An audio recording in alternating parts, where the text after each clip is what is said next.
सो पहले जब आप स्ट्राइक एनालिटिक्स पे जाते हैं ना, see my Hindi is little awkward, okay, तो मैं 5 मिनट में एक्सप्लेन करता हूँ। जब आप स्ट्राइक प्लेटफॉर्म ओपन करेंगे you will find the dashboard over here, जहाँ पे मार्केट ओवरव्यू है। आप इधर जाके वॉच लिस्ट क्रिएट कर सकते हो। मान लीजिए कि मैं सारा वॉच लिस्ट डिलीट कर देता हूँ, ठीक है। ओके, इधर आप क्रिएट वॉच लिस्ट कर सकते हो। मान लीजिए I just keep it as in my name Chavan long term list. Okay, ऐसा करके मैं ऐड आइटम्स करता हूँ, जहाँ पे जो भी स्टॉक से इधर मैं सेलेक्ट करता हूँ यानी तो टाइप करूंगा। ऐसे आप वॉच लिस्ट यूज कर सकते हो। यानी तो आप क्या कर सकते हो, इधर ही एक बटन है जहाँ पे आप ये बटन क्लिक करके ना you can create the watch list.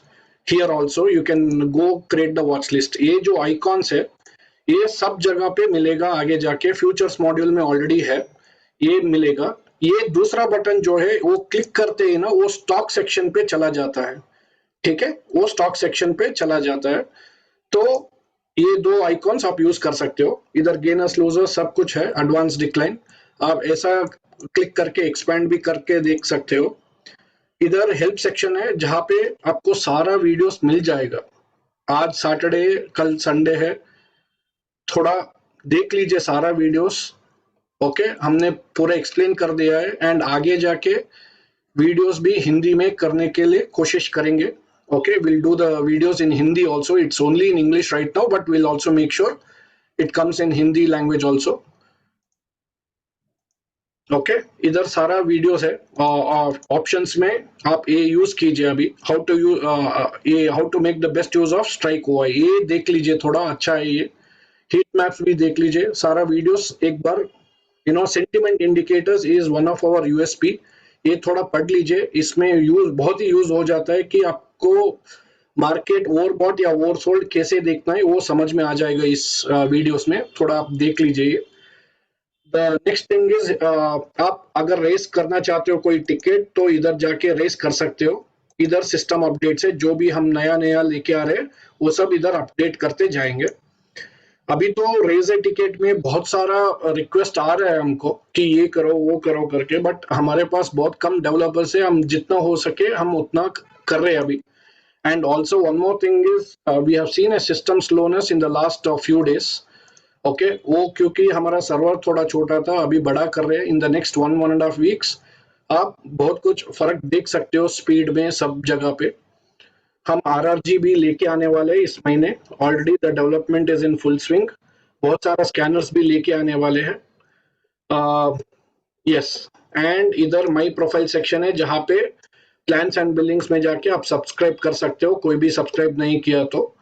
अभी तो ऑफर चल रहा है, 15% डिस्काउंट पे ऑफर चल रहा है, चाहिए तो आप सब्सक्राइब कर सकते हो अगर आप इस टूल को वैल्यूएबल समझते हो तो।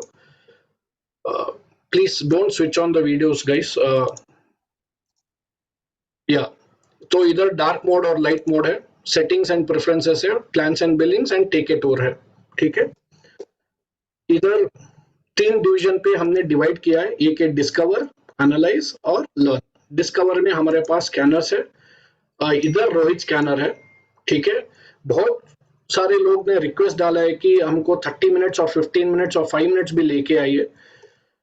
हम अभी लेके नहीं आ पा रहे क्योंकि हमारे पास 5 मिनट का डिलेड डेटा है, आगे जाके हम 1 मिनट डिलेड डेटा पे लेके आएंगे। अभी तो 5 मिनट्स डिलेड डेटा पे चल रहा है, please note it is a 5 minutes delayed data, but definitely going forward we'll bring it down to 1 minute delayed data and we'll also bring in 30 minutes and 15 minutes so that for intraday traders RMI use कर सकते हो, ठीक है। अभी ये सब scanner से डाउ ट्रेंड स्कैनर, जो भी टेक्निकल एनालिसिस, किसी को भी टेक्निकल एनालिसिस पता है तो आपको पता रहेगा कि डाउ ट्रेंड क्या होता है, higher high higher low concepts, ठीक है, ये भी आप देख सकते हो, ठीक है। ये सब स्कैनर से अभी फिलहाल फंडामेंटल स्कैनर्स भी बहुत जल्दी रिलीज होने वाला है। तो इधर बुलेटिन बोर्ड है जहाँ पे news announcements, corporate action, deals and insider trades है, आईपीओ के बारे में डिटेल्स है। इधर हीट मैप्स है, एनालाइज सेक्शन में हमने पूरा futures and options first phase complete कर दिया है। ओपन इंटरेस्ट है, मल्टी स्ट्राइक, क्यूमुलेटिव, ये सब अगर आप ऑप्शंस ट्रेडर्स हो, आपको जानते हैं कि कैसे यूज करना है, ये सब देख लीजिए। अगर नहीं जानते हैं तो हम वीडियोस बना रहे हैं एक इधर हेल्प सेक्शन में डालते जाएंगे कैसे यूज करना है। फ्यूचर्स में भी वो बिल्डअप है, वो इंटरप्रिटेशन सब कुछ है कि शॉर्ट बिल्टअप है, लॉन्ग बिल्टअप है, रोल ओवर डेटा भी है इसमें, आप देख सकते हो। बट नेक्स्ट वीक और the other next week will plan for a webinar जहां पे हम will explain about futures and options. इधर सेंटिमेंट इंडिकेटर्स है जो बहुत ही इंपॉर्टेंट है, आपको थोड़ा सीखना पड़ेगा इसको कैसे यूज करना है। ये ओवरबॉट एंड ओवरसोल्ड जोन है, जो रेड लाइन देख रहे हो, टू ओवरबॉट है, टू ओवरसोल्ड जोन है।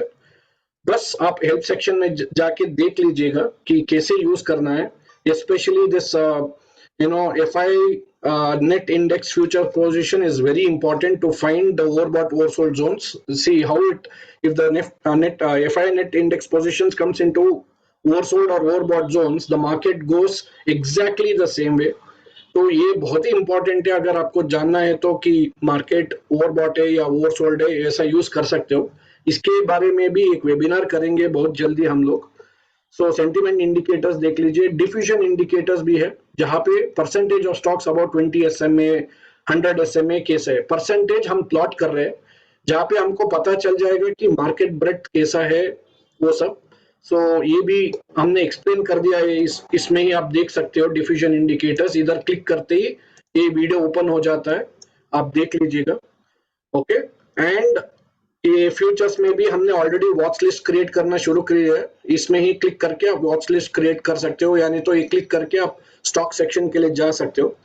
हमारे पास already stocks and indices section है। मान लीजिए कि मुझे ITC देखना है, ITC वो क्लिक किया, यानी तो आपको पहली बार आ रही है तो कुछ भी नहीं दिखेगा ये सब, तो आपको टाइप करना पड़ेगा रिलायंस इंडस्ट्रीज ऐसा, ठीक है, वो आ जाएगा। देन उसके बाद आप सेलेक्ट कीजिएगा, सेलेक्ट करने के बाद ओवरव्यू आ जाएगा, चार्ट्स आ जाएगा जहां पे इंटरेक्टिव चार्ट्स है। रोहित सेटअप इधर है, बहुत सारे लोग पूछा मुझे कि रोहित सेटअप किधर है, इधर है actually Rohit setup.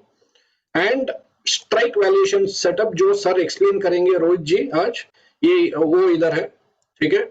We have the fundamental data also, say like what is the valuations, results, annual balance sheet, सब कुछ है। Okay, quarterly P&L, annual P&L, balance sheet, cash flow statements. Yes, so all these things are available. Okay, volume and delivery, technicals, और भी peer comparison भी आएगा इसमें बहुत जल्दी। So this is a 360 degree platform। अगर आप ये फॉलो करते हो, ये यूज करते हो, तो आपको दूसरा सॉफ्टवेयर का जरूरत ही नहीं पड़ेगा, क्योंकि हम फंडामेंटल्स भी कर रहे हैं, डेरिवेटिव्स मार्केट भी कवर कर रहे हैं, टेक्निकल्स भी कवर कर रहे हैं, सब कुछ कवर कर रहे हैं। आप कैसे ट्रेडर हो, आप उस हिसाब से आप फॉलो कर सकते हो, स्ट्राइक प्लेटफॉर्म को यूज कर सकते हो, स्ट्राइक प्लेटफॉर्म को। So I hope with this you have understood how to use it. Yes, and our customer care number is, मैं चैट पे डाल देता हूँ, जो भी इश्यू से आप व्हाट्सएप कर सकते हो। Please excuse us if you are not able to take up your requirement, additional requirement अभी, क्योंकि बहुत कुछ रिक्वायरमेंट्स आ रहे हैं, एक करने से 650 टिकट्स है हमारे पास ऑलरेडी। सो करना बहुत मुश्किल हो रहा है, बट हम करेंगे, जरूर करेंगे, but it will take some time. Okay, and हाँ, yes, the speed is little slow sir, but हाँ, अभी इंप्रूव कर रहे हैं। आज ही एक्चुअली हमारा डेवलपर्स काम पे लगे हुए हैं। We are increasing the server space, so in the next 7 days, 10 days, you should see a huge difference. Okay, and yes, we are on 5 minutes delayed data, sir. Yes, we are on 5 minutes delayed data. We will bring it to 1 minute delayed data. Live markets नहीं लेके आ सकते, क्योंकि live markets लेके आने से NSE खुद ही हमको they are charging 750 rupees per user. Okay, अगर NSE 750 चार्ज कर रहे तो मुझे तो 1500 चार्ज करना पड़ेगा, जहां पे हम खाली if you go for 5 years subscription, it will hardly cost you 400 rupees और 450 rupees if you calculate 400 rupees. But अगर हम लाइव मार्केट्स पे जाते हैं ना, तो क्या हो जाता है, 750 रुपीज एडिशनली चार्ज करना पड़ेगा हमको महीने का, वो NSE हमको चार्ज करते हैं। So the business doesn't work out for us. So only we'll go with 1 minute delayed data very shortly. Till then, trust us, have patience, and use our this one. अगर आपको Excel में download करना है किसी चीज, okay, एक और चीज, हीट मैप्स में आप डाउनलोड नहीं कर सकते हो। अगर आप कुछ डाउनलोड करना चाहते हैं, राइट क्लिक कीजिए, एक्सपोर्ट कीजिए, सीएसवी में या एक्सेल शीट में आ जाएगा। ओके, ग्रिड में जाके आपको राइट क्लिक मारना पड़ेगा। राइट क्लिक मारने के बाद आपको एक्सपोर्ट ऑप्शन मिलेगा, जहां पे आप डाउनलोड कर सकते हो। ठीक है। और ऑप्शंस में हमारे पास डिलीवरी, वॉल्यूम, बैस, वी वैप, cost of carry, 2 months futures का भी चार्ट है, 3 मंथ्स फ्यूचर्स का भी चार्ट है, स्पॉट का भी चार्ट है, आप देख सकते हो। ओके। दूसरा चीज, बहुत कुछ लोगों ने पूछा है कि मैं आरएमआई में कैंडल स्टिक्स कैसे लगा सकता हूँ। वो एक थोड़ा दिक्कत है हमको करने के लिए इधर, बट हम कैंडल स्टिक्स लेके आएंगे जरूर, क्योंकि कुछ लोग, बहुत सारे लोग कैंडल स्टिक्स फॉलो करते हैं, तो कैंडल स्टिक्स भी बहुत जल्दी लेके आएंगे, so that you don't need to change it to candlesticks every time. ठीक है। एंड माफी चाहता हूँ कि थोड़ा बग्स था, बट हम जरूर आगे जाके will make sure that we give the best of service, but will make sure that आपको कैंडल स्टिक्स भी मिलेगा इधर। आप राइट क्लिक जाके इधर भी एक्सपोर्ट कर सकते हो, सीएसवी में या एक्सेल में आपको डाउनलोड हो जाएगा, एंड आपके पास एक्सेल शीट में डेटा आ जाएगा। Okay, so yes, with this मैं हैंड ओवर करता हूँ रोहित जी को। Rohit, Rohit, if yes, I'll ask to unmute. Rohit, you can start. I hope you were impressed with my Hindi language, Rohit. It's all good. Yes, thank you. I tried my best. Yeah. So thank you, Rohit. You can start from here. So जो भी doubts है आप लिख के रखिए. Okay, we'll take up the Q&A in the end. So yes, thank you so much.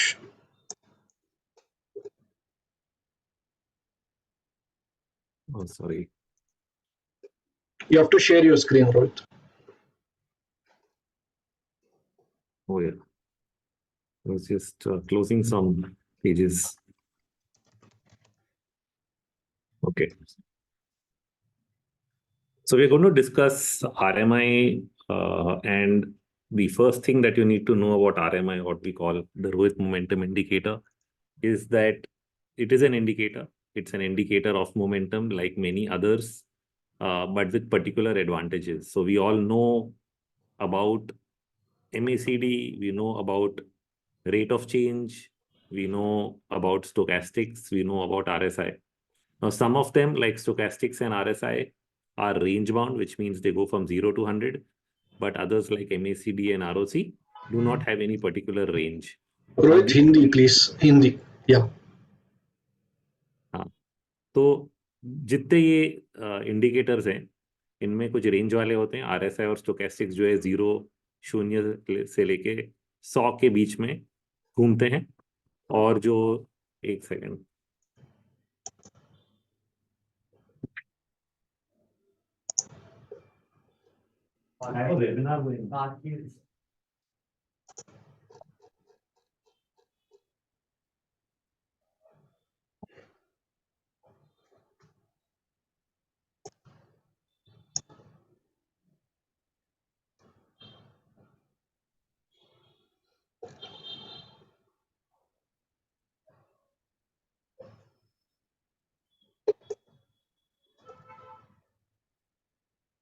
तो दूसरे जो इंडिकेटर्स हैं वो MACD, रेट ऑफ चेंज, इनका तरीका थोड़ा अलग होता है। और वो ऐसा होता है कि वो एक जीरो लाइन, मतलब एक बीच में जो लाइन रहता है उसके ऊपर या उसके नीचे घूमते रहते हैं। तो इसका हम लोग थोड़ा एक विजुअल अपीयरेंस देखते हैं। पहले मैं आपको एक चार्ट पे दिखा देता हूँ कि हमें इसको किस तरह समझना चाहिए। तो एक सेंट्रल लाइन, कोई भी इंडिकेटर में एक सेंट्रल लाइन रहता है, और ये सेंट्रल लाइन ये इंडिकेट करता है कि यहाँ पे जो मोमेंटम है वो 0 के बराबर है। तो MACD में भी उसका जो कैलकुलेशन है, दो मूविंग एवरेजेस का फर्क जब देखते हैं, जब वो फर्क 0 हो जाता है तो इंडिकेटर जो है वो 0 पे आ जाता है। सिमिलरली रेट ऑफ चेंज या मोमेंटम जो है, जब एक पर्टिकुलर स्टॉक का किसी टाइम पीरियड पे 0 हो जाता है, वो 0 की तरफ आ जाता है। तो ये 0 लाइन जो है ये हमें 0 के बारे में बताता है। इसके ऊपर या नीचे इंडिकेटर घूमते हैं, तो ये इस तरह घूमते हैं एक साइन वेव की तरह ऊपर नीचे, तो इसको हम लोग साइकिल्स बोल सकते हैं। और मैं उनको अच्छे शब्दों में बोलता हूँ मोमेंटम साइकिल्स। तो हम लोग क्या है कि मोमेंटम के जो साइकिल्स हैं उनकी स्टडी करते हैं कि ये साइकिल्स किस तरह डेवलप हो रही हैं, किस तरह बन रही हैं, और इसमें और ये कहाँ पे है ये, और एक ये जो साइकिल है इसको हम लोग कंप्लीट कब मानते हैं। तो साइकिल कहीं ना कहीं से शुरू होती है और कहीं ना कहीं अंत, इसका अंत भी होता है। तो शुरुआत कहाँ से होती है और अंत कहाँ पे होता है। तो साइकिल का शुरुआत जो है वो होता जीरो की लाइन के नीचे से है, बट अंत होता है जब वो जीरो लाइन तक वापस आ जाती है, तब तक उसका अंत नहीं होता है। और उसकी के बाद फिर एक नया साइकिल शुरू होता है, और फिर वो साइकिल यहाँ पे खत्म होता है। यहाँ पे नहीं खत्म होता, बीच में नहीं खत्म होता। ये जानना थोड़ा जरूरी है, क्योंकि इससे हमें पता चलता है कि कब हम एंट्री ले रहे हैं, कब हम एग्जिट ले रहे हैं, और हमें कब एक्शंस ले रहे हैं इंडिकेटर के हिसाब से। ये चीज बहुत ही कम लोगों ने बताई है, और अपने इंडिकेटर को समझाते समय मैं जरूर सबको इसके बारे में बताता हूँ, नहीं तो फिर इसको समझना भी मुश्किल हो जाता है।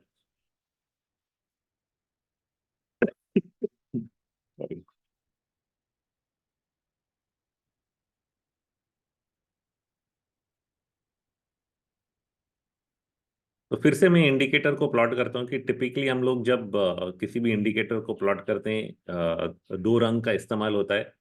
तो एक तो मेन इंडिकेटर रहता है, समझिए कि वो ब्लैक में है, ओके। और फिर उसके साथ उसी इंडिकेटर का 9 डे एवरेज लगाते हैं, और वो 9 डे एवरेज जो है उस इंडिकेटर को क्रॉस करता है। और यहाँ जहां जहां क्रॉस करता है उसको हम लोग कहते हैं ये एक बाई सिग्नल है, और ये एक सेल सिग्नल है,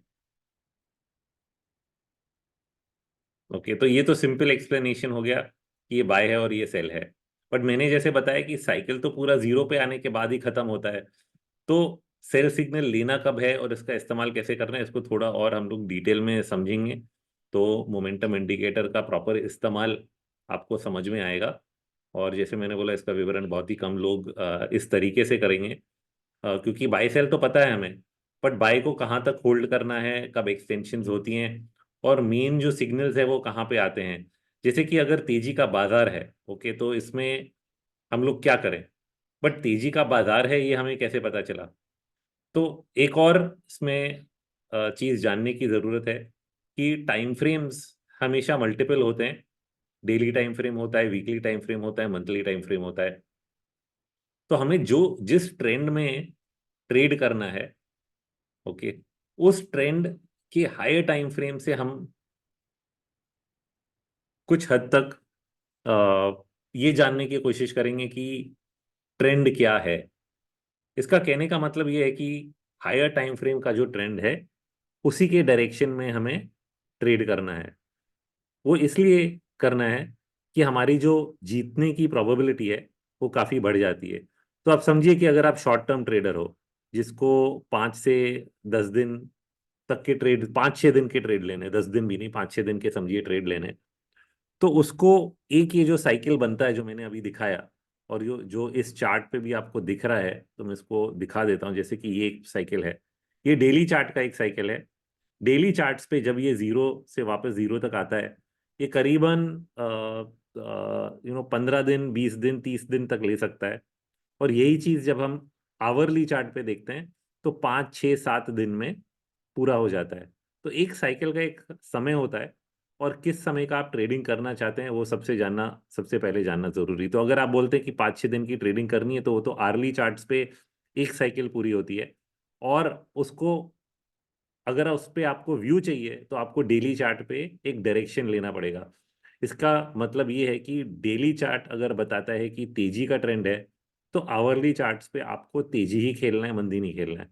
तो ये सिंपल एक जो वेरिफिकेशन है, दो टाइम फ्रेम्स का वेरिफिकेशन जब हम लोग करते हैं, तो इससे हमारी जो स्ट्राइक रेट है वो काफी उच्च दर तक पहुंच जाती है।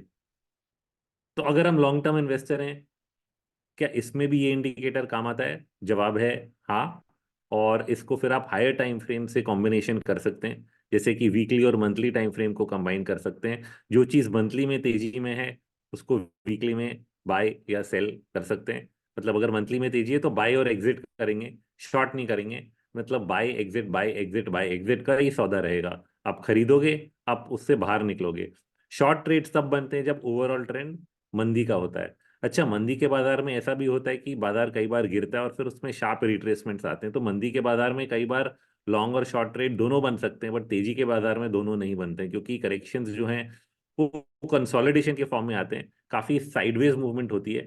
और जो साइडवेज मूवमेंट होती है, जैसे कि ये इधर निफ्टी में साइडवेज मूवमेंट हुई जुलाई से लेके अगस्त के महीने के बीच में, उसमें कमाना बहुत ही मुश्किल है। तो इसमें आप अगर शॉर्ट करने की कोशिश करेंगे तो एंड एंड में नुकसान ही होएगा। इवेंचुअली पैसा तो तब बनता है इसमें जब ऊपर की तरफ एक तरफ भागता है बाजार।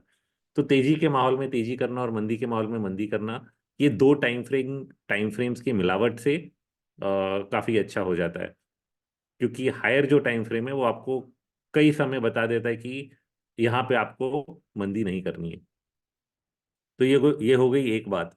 अब जब आप उस टाइम फ्रेम पे बाय और सेल सिग्नल ले रहे हो, तो उसको आपको कैसे लेना है, इसको हम लोग थोड़ा देख लेते हैं। तो मैंने जो जीरो साइकिल की बात बताई, वो थोड़ा हमारे यहाँ काम आ जाएगी।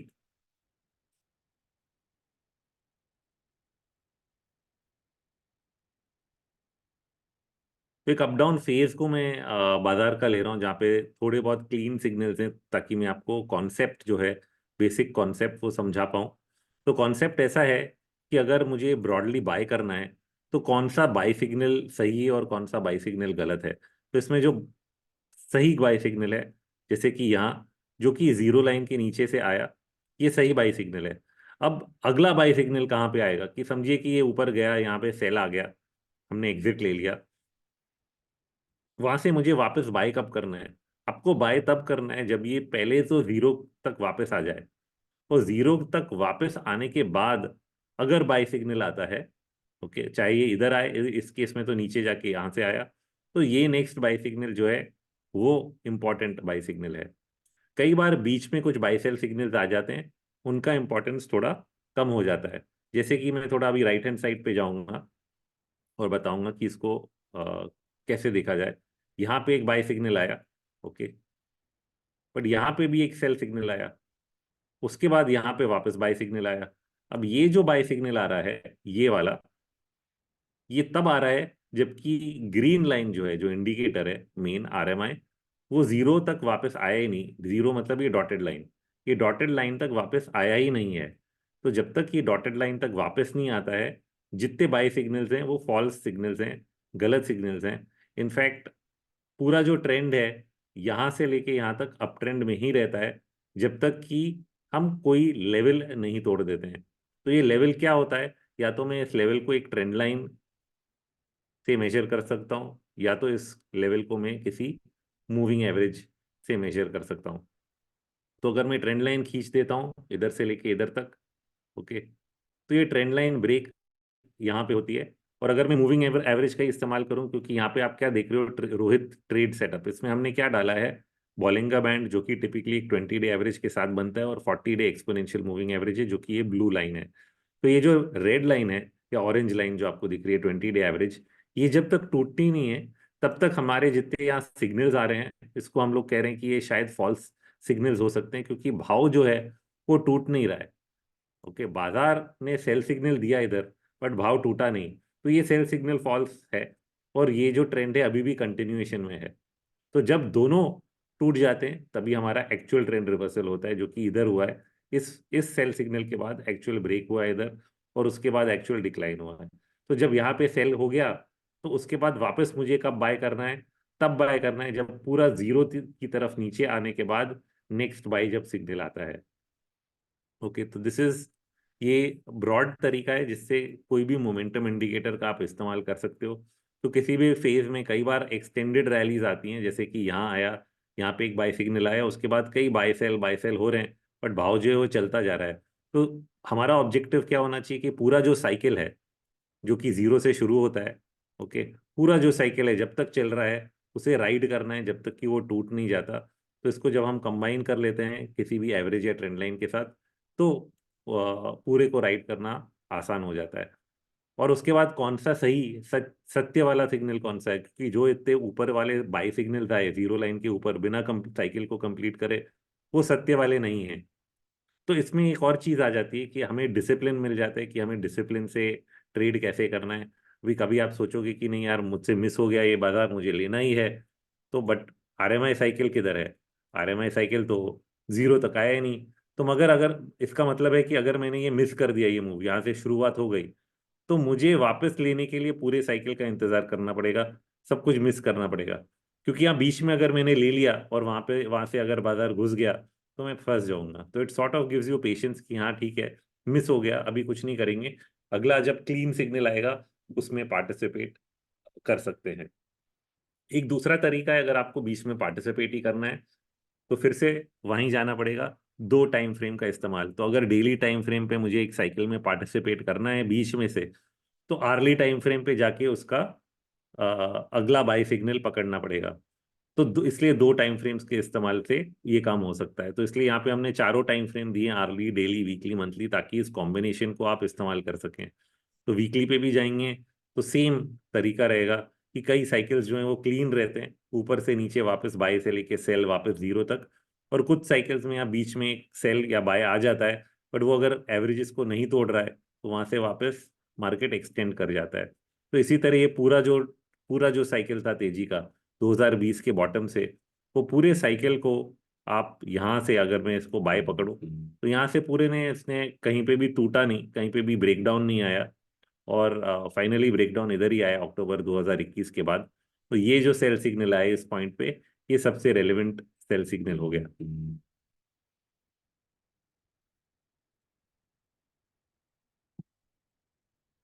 अब इसी चीज को अगर मैं अपसाइड डाउन कर दूं तो शॉर्ट ट्रेड्स भी लिए जा सकते हैं, but of course short trades के लिए बाजार का रुख जो उस समय का है वो स्लाइटली बेरिश साइड पे होना चाहिए।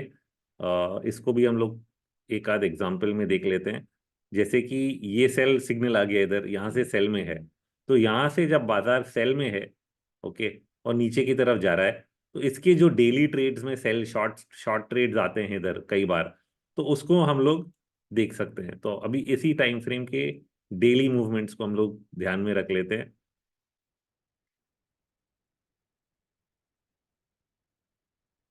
ये रहा ये फेज।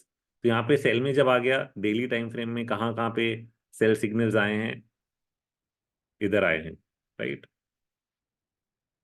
इसे इधर आया है, ओके। तो ये एक सेल सिग्नल आया। इसके बाद पूरा साइकिल, अब पूरा साइकिल, अब सेल सिग्नल पे भी आप देखिए, दिमाग को सिर्फ आपको उल्टा करना है कि ये अगर सेल सिग्नल है तो अगला मेन सेल सिग्नल कब आएगा, ये पूरे साइकिल के बाद। ये सब अभी जीरो लाइन के नीचे है, नीचे जाएगा। जब ये वापस ऊपर आता है तो शॉर्ट ट्रेड भी, जिस तरह हमने लॉन्ग ट्रेड को बोला कि ऊपर से नीचे जीरो लाइन तक आना चाहिए, शॉर्ट ट्रेड का साइकिल कब कंप्लीट होगा, जब वो जीरो लाइन के ऊपर आएगा। तो this is the completion of the cycle, okay. और इसका जो एग्जिट है वो उधर ही होता है, मतलब इस बाई सिग्नल के बाद, राइट। सो सिमिलरली फिर यहाँ पे एक और शॉर्ट ट्रेड बना इस पॉइंट पे, okay. So this becomes the important, और इसमें वीकली भी सेल में है, तो these become the important signals जहाँ पे वीकली और डेली एक ही डायरेक्शन में जा रहे हैं।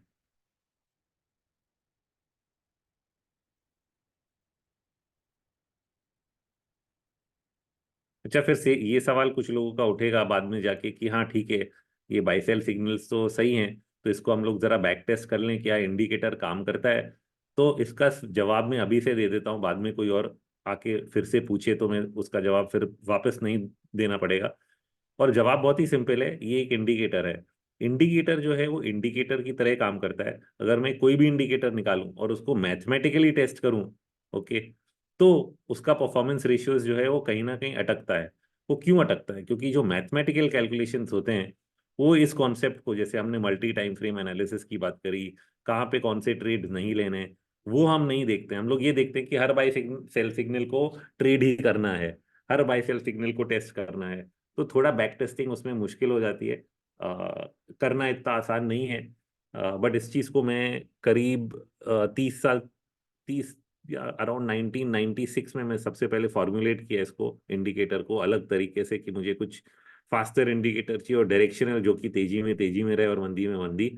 एमएसीडी जैसे इंडिकेटर जो हैं वो वैसा ही काम करते हैं, बट उसमें एक लैग आ जाता है। तो कभी कभी सिग्नल्स मिस हो जाते हैं, या जो एक्सटेंडेड ट्रेंड्स है वो पूरी तरह कैप्चर नहीं होते। तो कुछ तो उसमें हैं इश्यूज, कुछ लॉन्ग टर्म इन्वेस्टर्स शायद उससे प्रभावित रहे कि चलो वीकली या मंथली में एमएसीडी बाय आ गया उसके बाद होल्ड रखो, वहां पे शायद वो चीज़ ठीक है। पर जहाँ पे हमें हर टाइम फ्रेम पे एनालिसिस करना है, तो एमएसीडी से करीब 2 या 3 दिन पहले आरएमआई में आपको बाय सेल सिग्नल आ जाएगा। तो करीब 2-3 दिन पहले आने से काफी फर्क पड़ जाता है। और जैसे मैंने बताया मल्टी टाइम फ्रेम पे काम करता है, and because MACD is based on moving averages, तो मूविंग एवरेजेस का डिफरेंस निकालता है, जबकि RMI is based on actual momentum, जो एक्चुअल मार्केट का रेट ऑफ चेंज है उसी को स्मूथ करके पैटर्न्स में स्पीड अप करके हमने ये इंडिकेटर बनाया है। तो इस इंडिकेटर के इस्तेमाल से ऑलमोस्ट मैंने बोला 96 के बाद मैंने एक ही स्मूथनिंग के लिए एक मॉडिफिकेशन किया था शायद 98-99 में, वो तब से ये फॉर्मूला सेम ही है, इसमें कोई बदलाव नहीं लाए हम लोग। अच्छा, इंडिकेटर तो मैंने आपको समझा दिया। और इस स्क्रीन पे ये जो चार्ट्स में रोहित सेटअप का स्क्रीन है, इसमें आपको बॉलिंगर बैंड, मूविंग एवरेज और आरएमआई तीनों दिख जाते हैं राइट हैंड साइड पे। और लेफ्ट हैंड साइड में हमने क्या किया है कि साथ साथ में आपको डाउ डाउ ट्रेंड भी दिख जाता है। तो दो चीजों का एक कॉम्बिनेशन आ गया। और जिन लोगों को लेवल्स भी चाहिए कि 20 डे का एवरेज हाँ है किधर, ये जिसके ऊपर क्लोजिंग होना है या क्लोजिंग जिसके नीचे होना है, तो लेवल भी दे दिए ताकि ये लेवल आपको एक एक पॉइंट पे जाके ढूंढना ना पड़े। तो डेली जो लेवल है एवरेज का, और डाउ ट्रेंड मतलब डाउ थियोरी के हिसाब से ट्रेंड अप है, और फिर आरएमए के हिसाब से ट्रेंड अप है या डाउन है, दोनों को आप कंबाइंड देख सकते हो। कभी कभी एक एक में इंडिकेशन जल्दी आ सकता है, दूसरे में एक आध दिन बाद में आ सकता है। ये चीज आपको कब हेल्प करती है, जब आप पोजीशन साइजिंग करते हो, जब आप सोचते हो कि चलो मुझे 1000 शेयर लेने हैं, बट पूरे 1000 एक साथ नहीं लेने, 200-200 करके लेने हैं, तो एक इंडिकेटर आपको कंफर्म करता है, दूसरा नहीं कंफर्म करता है, तो आप पोजीशन साइज कर सकते हो। तो इस साइजिंग के लिए डुअल इंडिकेटर्स काम आते हैं। अच्छा, एक स्टेप फर्दर मैंने 2 टाइम फ्रेम का इस्तेमाल करने के लिए तो बताया। आपने देखा होगा कि यहाँ पे अब मैं एक एक चार्ट अलग खोलूंगा, डेली खोलूंगा फिर वीकली खोलूंगा, समय लगेगा। और ये बाय सेल सिग्नल अलग अलग टाइम फ्रेम पे किस स्टॉक में कब आ रहे हैं, कैसे पता लगाएं, तो ये काम स्कैनिंग का होता है। इसलिए हमने एक रोहित स्कैनर भी बना दिया सिस्टम में, जो कि आरएमआई के हिसाब से वो सब स्टॉक्स जिसमें बाय या सेल सिग्नल्स आ रहे हैं अलग अलग टाइम फ्रेम पे, उनको स्कैन करके आपके सामने डाल दिया। तो इसमें 3-4 फील्ड्स हैं जिनको जानना जरूरी है। सबसे पहले है बास्केट, कि किस बास्केट में आपको ट्रेडिंग करनी है। अब लॉन्ग शॉट दोनों लोग टिपिकली एफएनओ बास्केट में करते हैं, इसलिए मैंने एफएनओ बास्केट को यहाँ चूज किया हुआ है। तो एफएनओ बास्केट अगर मैं चूज करता हूँ, तो जो 180-190 शेयर्स फ्यूचर्स एंड ऑप्शंस में, उन पे स्कैन रन हो गया, सब पे बाय सेल सिग्नल आ गया। आप देख सकते हो अपने चुनिंदा शेयरों में कि किस में बाय या सेल आ रहा है, और कौन से इंडिकेटर में कैसा सेटअप है, और हर हर टाइम फ्रेम पे क्या सेटअप है। अच्छा, अभी आप थोड़ा दिमाग दिमाग दौड़ाओगे। आपका दिमाग जब दौड़ेगा तो आप सोचोगे हाँ, ये बताओ ना कि वीकली में जिसमें बाय है उसमें नया बाय सिग्नल किस में आया है। ये चीज क्या हम पता लगा सकते हैं? बहुत ही जल्द से आप पता लगा सकते हो स्कैन करके। यहाँ पे आप सोच सकते हो कि वीकली में कौन से बाय सिग्नल्स आए हैं। तो मैंने सब बाय और न्यू बाय जितने वीकली में आए हैं वो डाल लिए, और उसके साथ साथ डेली में नए बाय सिग्नल्स कौन से आए हैं। तो ये कॉम्बिनेशन हो गया कि वीकली में तेजी होनी चाहिए, और जहां वीकली में तेजी है और डेली चार्ट पे नई नई तेजी का इंडिकेशन है, वो वाला शेयर में खरीद लेता हूँ। तो आपको अगर लग रहा है कि बाजार में तेजी है और आपको ऐसे शेयर चाहिए जिसमें नए सिग्नल्स आ रहे हैं और जहां पे वीकली ट्रेंड भी बुलिश है, तो आपके सामने आ गए, क्योंकि आपने क्विकली फिल्टर कर लिया। तो ये फिल्टर अभी एफएनओ स्टॉक्स में कितने 3, 6, 7, 8 स्टॉक्स आपके सामने आ गए, करीब 180-190 स्टॉक्स में से। तो आपका काम कितना आसान हो गया। तो सामने ही है, जैसे अपोलो टायर, सबसे पहले न्यू बाय सिग्नल, मैंने इस पे क्लिक किया, डेली चार्ट सामने है, आपको यहाँ बाय सिग्नल दिख भी रहा है, और ये स्टॉक ने 20 डे एवरेज, जो ऑरेंज लाइन है, 20 डे एवरेज के ऊपर क्लोजिंग भी दिया है। अच्छा, इसका अगर आप वीकली चार्ट देखना चाहें तो वीकली पे क्लिक करें, मंथली चार्ट देखना चाहें तो मंथली पे क्लिक करें।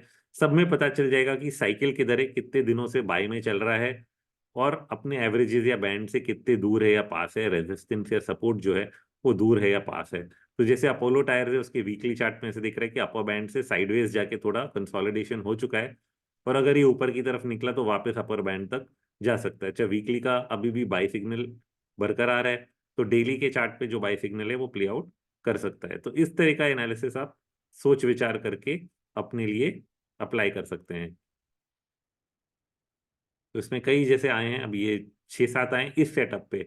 आप शायद अलग अलग सेटअप सोचें, कोई सोचेगा कि मंथली में सेल हो और डेली में बाय हो, जहाँ पे गिरते हुए मार्केट में सबसे पहले बाय सिग्नल कहाँ आ रहा है। तो जिस हिसाब से आप सोचोगे उस तरह का आप कंबाइंड फिल्ट्रेशन निकाल सकते हो चारों टाइम फ्रेम के कॉम्बिनेशन में, और उस हिसाब से आपको जल्दी से जल्दी पता चल जाएगा कि किन शेयरों में बाय या सेल इंडिकेशंस आ रहे हैं।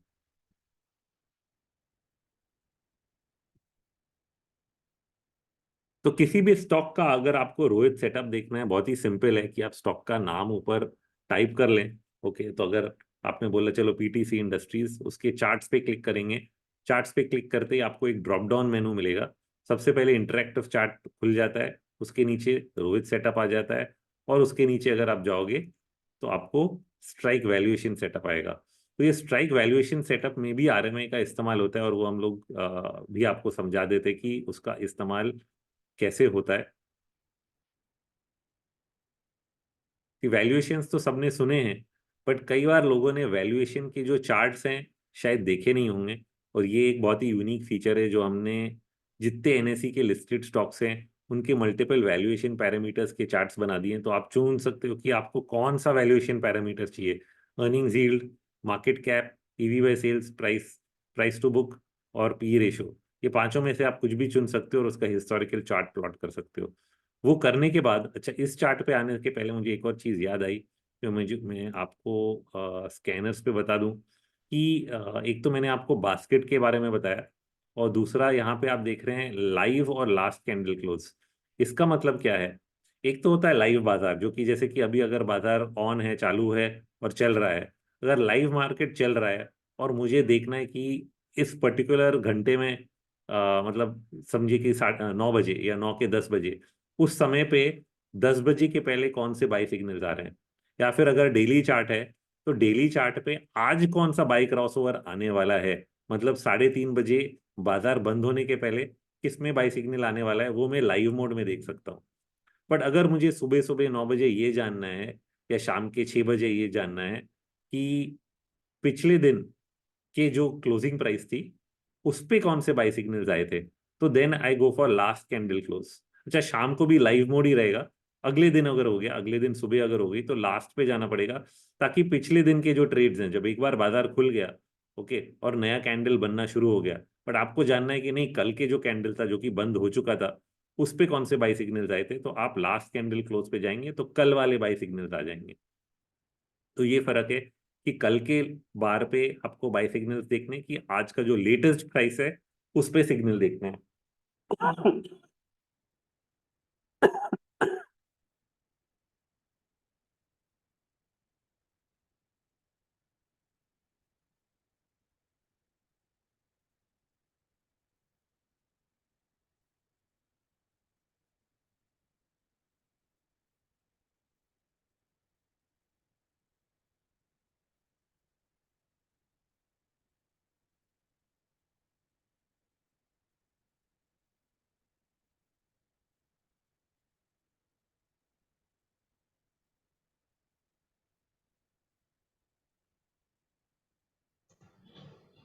अब आपके सामने है स्ट्राइक वैल्यूएशन सेटअप। मैंने बताया सब पैरामीटर्स हैं। इसके सामने आप देख रहे हैं कुछ रिकमेंडेड पैरामीटर्स। अब ये रिकमेंडेड पैरामीटर्स हमारे एनालिस्ट ने ये बताया कि जो पर्टिकुलर सेक्टर में है ये पर्टिकुलर स्टॉक, जैसे सिक्लिकल सेक्टर्स होते हैं अलग, कमोडिटी सेक्टर्स होते हैं अलग, और बैंकिंग सेक्टर्स होते हैं अलग, सब में अलग अलग रेशियोज को महत्व दिया जाता है। जैसे बैंकिंग सेक्टर में प्राइस टू बुक को महत्व दिया जाता है, इस पर्टिकुलर केस में प्राइस टू बुक और ईवी बाय एबिटा को महत्व दिया गया है, और कुछ सेक्टर्स में पी रेशियोज को महत्व दिया जाता है। तो उस हिसाब से यहाँ पे रिकमेंडेड जो टॉप 2 रेशियोज हैं वो लिख दिए गए हैं, और जब आप खोलते हो तो उसी में रेशियो में से एक में खुल जाता है। बट आप चुन सकते हो, अगर आपको वो रेशियो पसंद नहीं है, आपको चाहिए पी रेशियो या आपको ईवी बाय सेल्स या किसी और रेशियो में चार्ट देखना है, वो रेशियो आप ऊपर प्लॉट कर सकते हैं।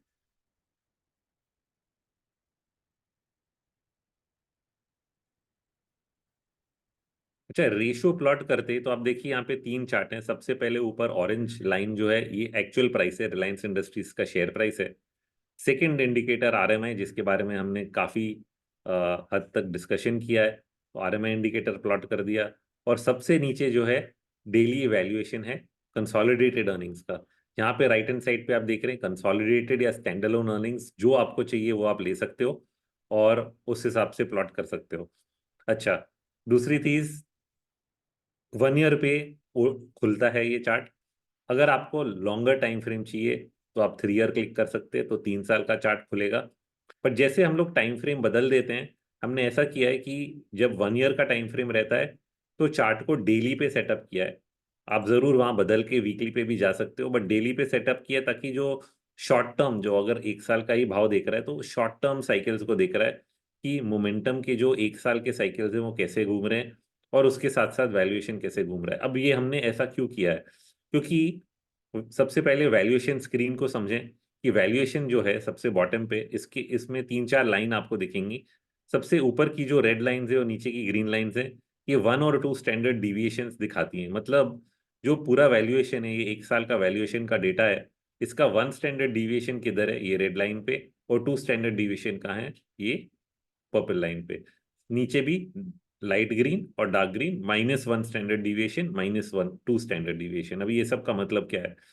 इसका मतलब है कि ये ओवरबॉट और ओवरसोल्ड जोन्स हैं।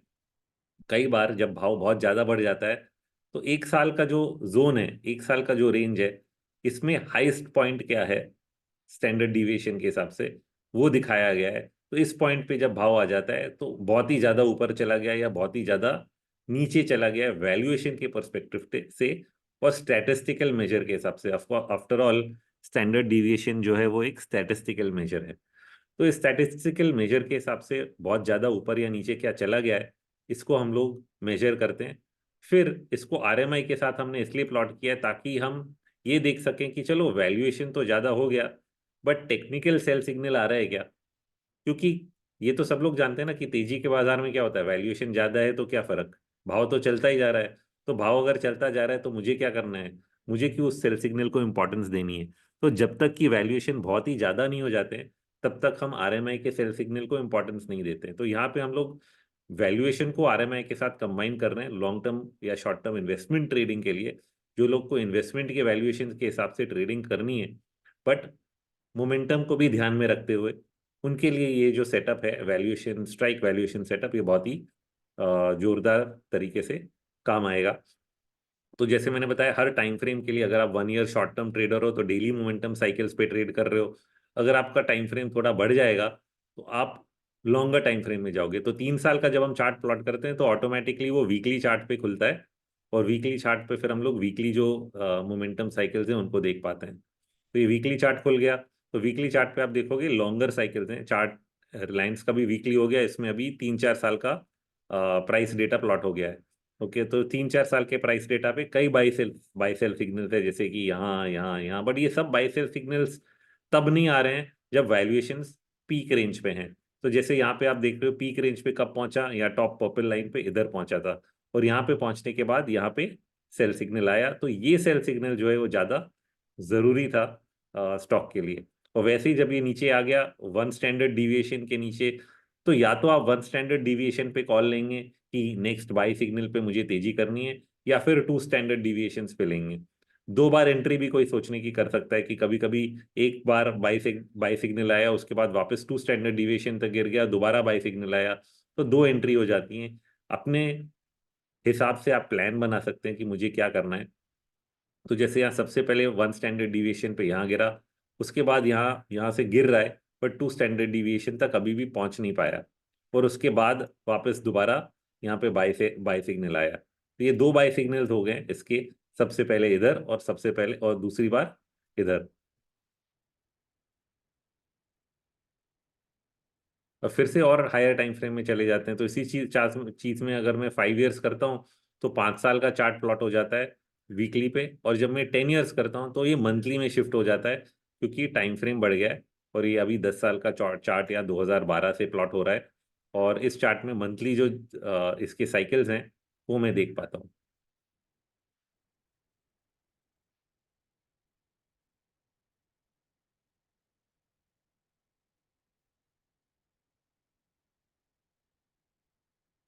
तो इसमें भी यहाँ 2021-22 में वैल्यूएशन जो है 2 स्टैंडर्ड डिविएशंस तक यहाँ पे पहुंचा, और उसके बाद यहाँ पे आरएमआई इनफैक्ट ऑलरेडी सेल, यहाँ पे ऑलरेडी एक बार सेल में आ चुका था, बट वैल्यूएशन पीक में नहीं पहुंचे थे। वैल्यूएशन पीक पहुंचने के बाद यहाँ पे सेल सिग्नल देखा गया और ये प्रॉब्ली एक एग्जिट पॉइंट जैसा बाजार ने बताया।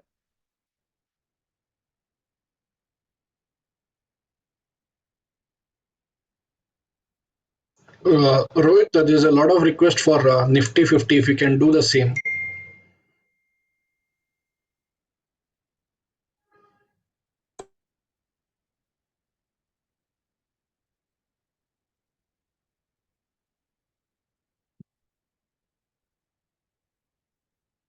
अभी निफ्टी 50 पे सबसे पहले तो खुल गया डेली टाइम फ्रेम। तो डेली टाइम फ्रेम में 2 स्टैंडर्ड डिविएशन जैसे यहाँ आया, okay, and then market met a higher high, but यहाँ वैल्यूएशंस ने हायर हाई नहीं मारा, ओके, और उसके बाद यहाँ पे सेल सिग्नल आया। तो यहाँ पे दो सेल सिग्नल, या तो आप इसको दो सेल सिग्नल्स मान सकते हो कि वैल्यूएशन हाई होने के बाद यहाँ पे भी सेल सिग्नल आया, उसके बाद यहाँ पे भी आया।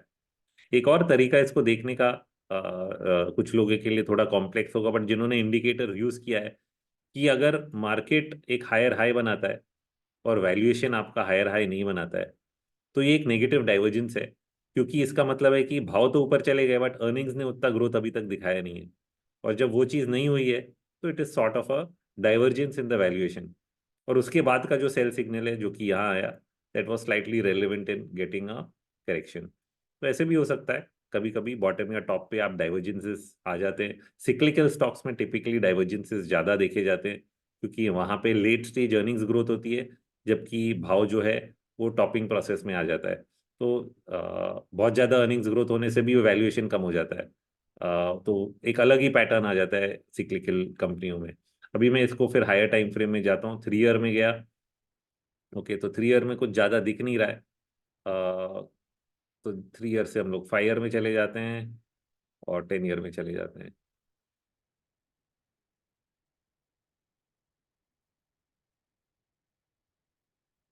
तो 10 ईयर में भी ये इंटरेस्टिंग है।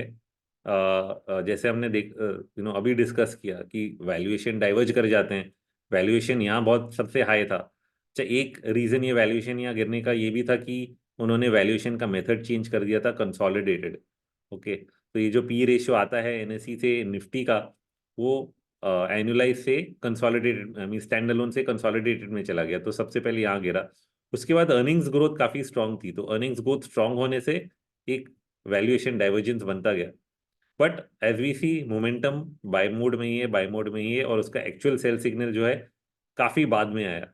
वैल्यूएशन पहले ही पीक हो गए और सेल सिग्नल काफी बाद में आया इधर, राइट। तो इस कॉम्बिनेशन से आप वेट कर पाते हो कि हाँ ठीक है, वैल्यूएशन हाई थे या पीक हो गए, मोमेंटम अभी रिवर्स नहीं हुआ है, और जब तक वो रिवर्स नहीं होता है तब तक मेरा वहां पे एग्जिट सिग्नल नहीं आ रहा है। और सिमिलरली लो वैल्यूएशन पे, 1 स्टैंडर्ड डिविएशन पे हम लोग कई बार आए हैं इधर, एक बार, दो बार, -1 स्टैंडर्ड डिविएशन पे कई बार बाजार आया है, और उसके बाद के बाई सिग्नल्स यहाँ पे और यहाँ पे। ये वाला थोड़ा अलग है, क्योंकि यहाँ पे आरएमआई जो है जीरो तक नहीं आया और यहाँ से वापस ऊपर की तरफ एक्सटेंड कर रहा है। तो इस केस में it is a continuation of the existing trend, okay, this is not a new signal. But definitely यहाँ पे जो वैल्यूएशन रेशियो कम आया है, इसके बाद क्योंकि ये बाई सिग्नल आ रहा है, अगर मैं वैल्यूएशन के पॉइंट ऑफ व्यू से देखूं और उसके बाद सोचूं कि अब -1 स्टैंडर्ड डिविएशन पे मुझे बाई सिग्नल आ रहा है, तो इसको मैं इंपॉर्टेंस दे सकता हूँ।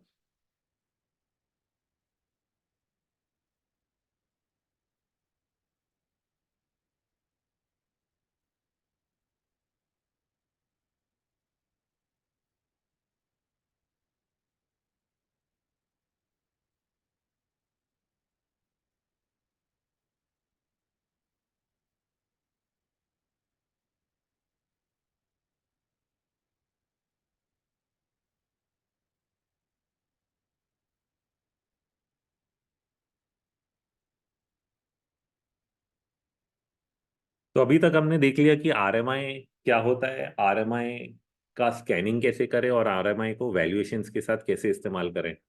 अब एक अलग एंगल में जाते हैं कि स्टॉक्स के परफॉर्मेंस को कैसे मेजर करें। स्कैनिंग जो है वो कई तरीकों से होता है। एक तो आरएमआई के हिसाब से मैंने स्कैनिंग बताई, बट जो रिलेटिव परफॉर्मेंस है स्टॉक्स की, वो भी हमें कभी कभी पता चल जाती है एडवांस में और वो चीज़ हम लोग हीट मैप से कर सकते हैं। अभी हीट मैप्स सिंपल तरीके से अगर देखें तो सिर्फ एक मेजर है कि हाँ भाई क्या चीज़ ऊपर है क्या चीज़ नीचे है, बट इसका एक थोड़ा एडवांस यूज हो सकता है कि क्या चीज़ ऊपर नीचे है किस तरीके के बाजार में, और तब हम समझ सकते हैं कि हाँ ये स्टॉक्स पे हमारा फोकस आना चाहिए। जैसे कि अगर गिरता हुआ बाजार है, ओके, और ये में हम लोग एग्जांपल हम लोग कई बार दिखाते हैं कि जैसे कि पीएसयू स्टॉक्स में बहुत ही जबरदस्त परफॉर्मेंस देखी गई अक्टूबर से लेके दिसंबर के बीच में, या अभी तक भी कुछ लोग बोलेंगे ये चीज क्या पहले से नजर आ रही थी।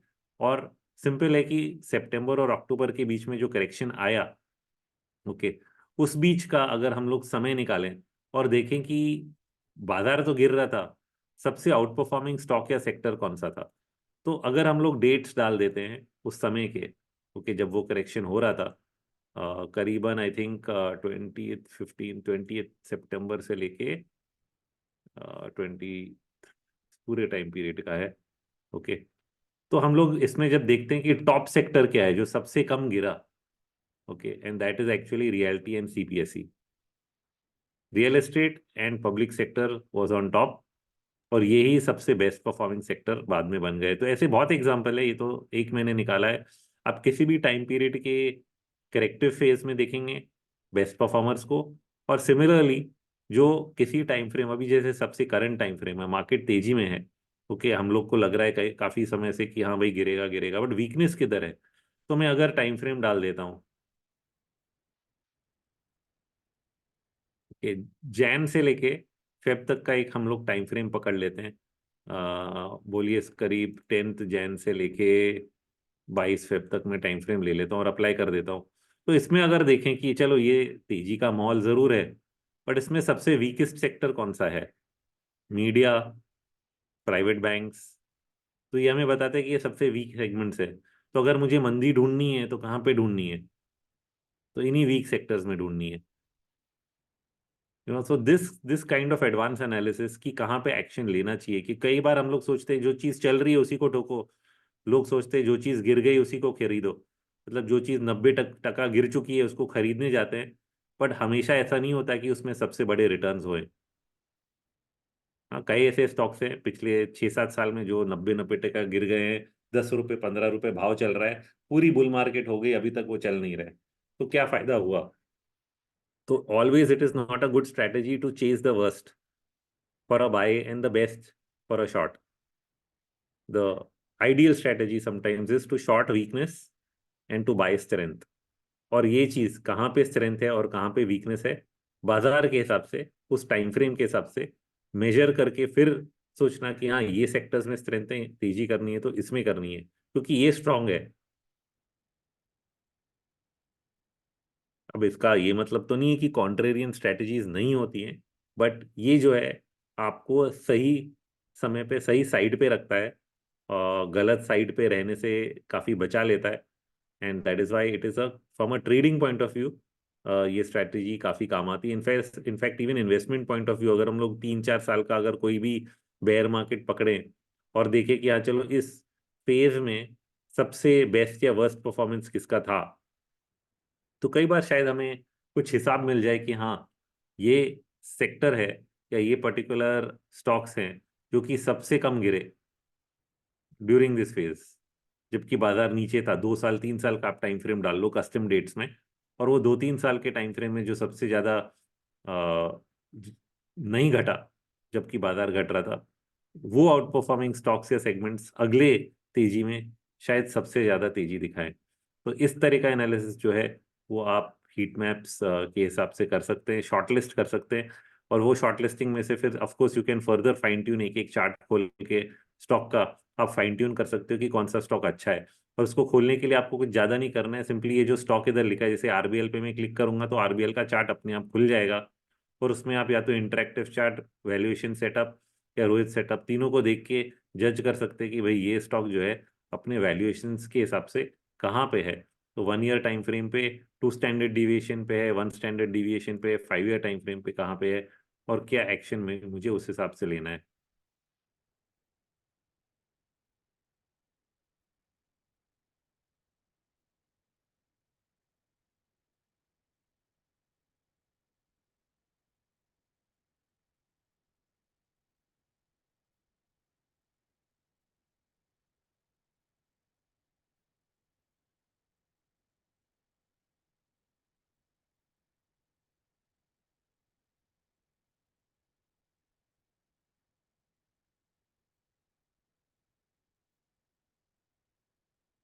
कुछ और हीट मैप्स के सिंपल फीचर्स हैं कि जब आप पूरे स्टॉक लिस्ट को देखते हैं, स्पेशली लंबा स्टॉक लिस्ट है जैसे कि निफ्टी स्मॉल कैप 100, अभी इसको ये बहुत लंबा लिस्ट हो गया, ऊपर नीचे करने की जगह आपको सिर्फ देखना है कि टॉप 5% वाले कौन से स्टॉक हैं, तो आप सिंपली इसको चेक कर सकते हो।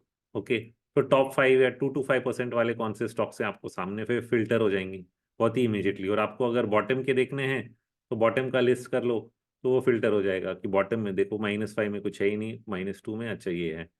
तो वेरी क्विक टू फिल्टर कि आपको किस रेंज के स्टॉक्स को देखना है, और उसको आपको positive to negative, negative to positive sort करना है, वो भी आप कर सकते हो, और बड़ा छोटा करना है वो भी कर सकते हो। तो कई फीचर्स हैं, आप सिंपली क्लिक करोगे कोई भी बटन पे आपको समझ में आ जाएगा कि क्या है। अच्छा, अलग तरह के हीट मैप्स भी बनाए हैं हमने इसमें।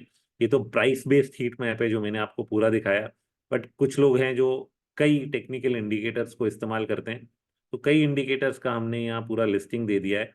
आपको अगर एफएनओ पे हीट मैप रन कर रहा है वो भी कर सकते हो, वॉच लिस्ट जो आपने बनाए हैं उस पे हीट मैप्स रन करने वो भी कर सकते हो। तो वॉच लिस्ट जो है होम पेज से आप बना सकते हो खुद के, नेसेसरी जरूरी नहीं है कि आप जो इंडाइसेस हैं या एफएनओ बास्केट है वही बास्केट का इस्तेमाल करें, आप खुद का अपना बास्केट बना ले वॉच लिस्ट में।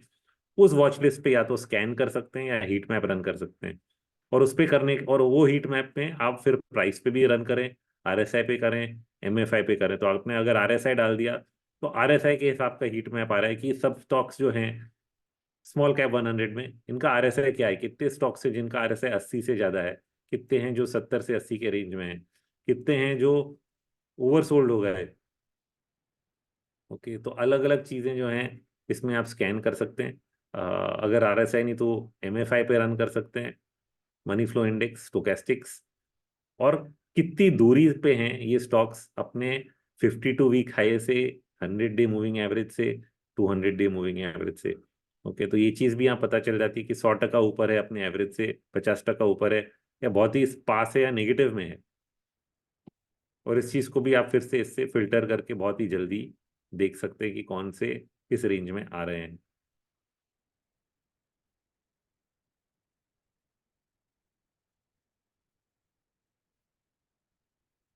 और टाइम फ्रेम भी बदलने हैं, अगर वीकली टाइम फ्रेम में जाना है तो weekly time frame, early time frame में देखना है तो early time frame.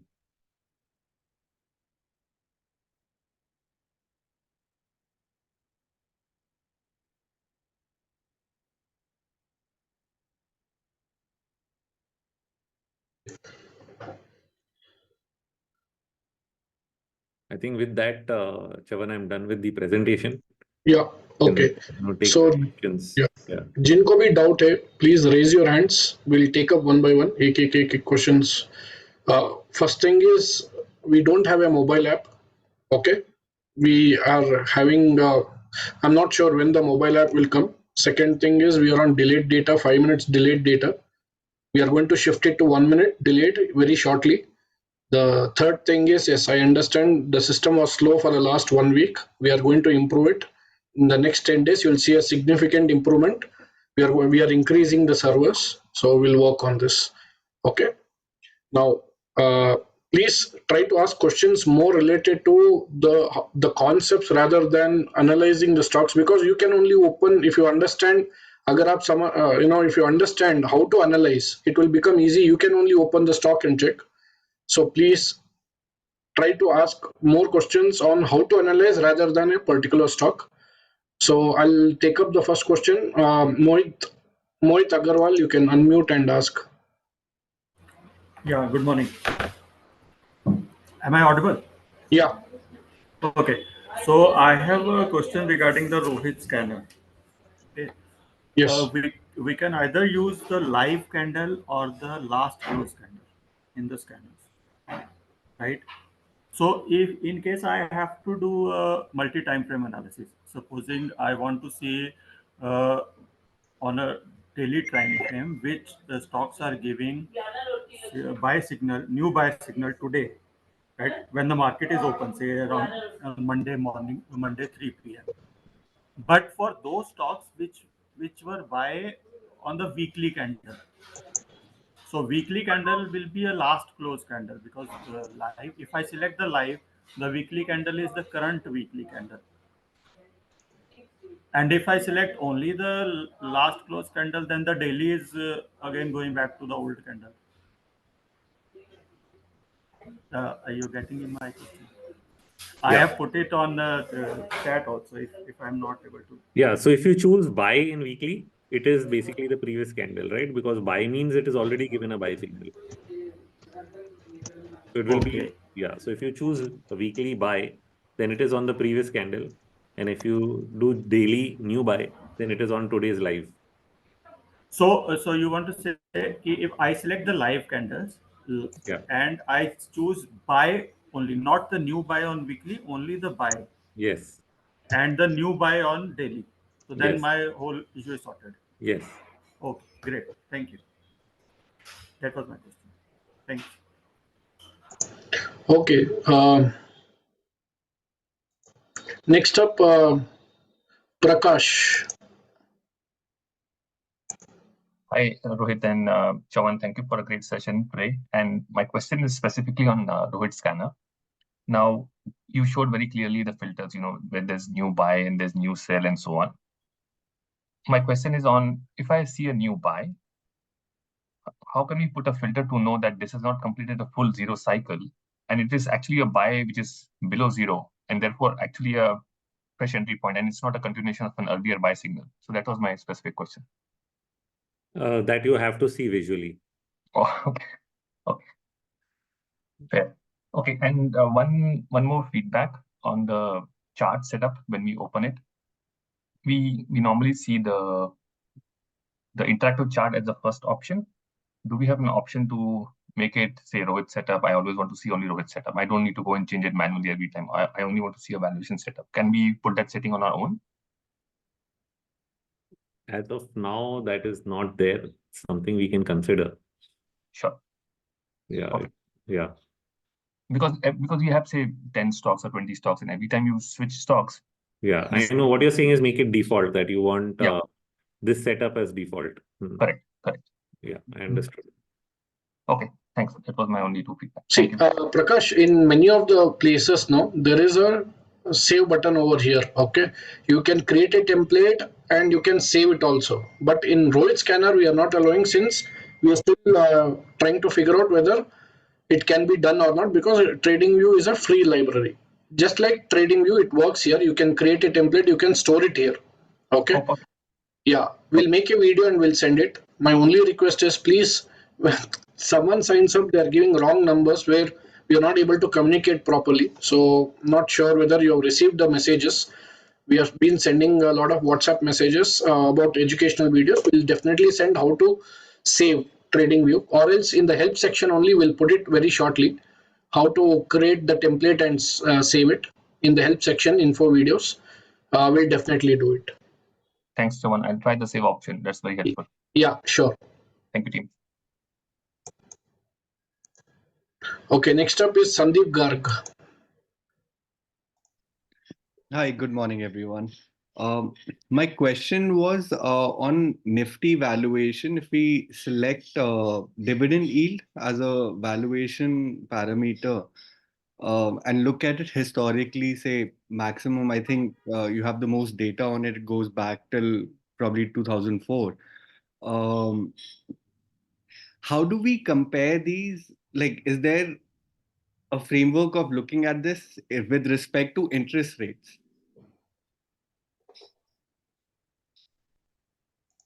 We haven't put interest rate data yet in the system. Okay. So Yeah. theoretically, if you could just help me understand, like, if I'm thinking this correctly, like if, say, the dividend yield on 2001 March is below the two standard deviation, must be around maybe half, or and if the interest rates were, say, at zero, even though they haven't been in India, and we compare it today and they say again, say, at half, but the interest rates are high, like how do we theoretically view that? Yeah, no, I get your point. I get your point that being at lower interest rates, the yields are anyway going to be lower. And that needs to get slightly discounted in the model. No. And how would you discount, if I may ask? Would you take a ratio of it, or? So ratio is the first step. See, because I have not done the exercise. Let me be frank about it. So Okay. I haven't really thought about it from a nifty dividend yield perspective.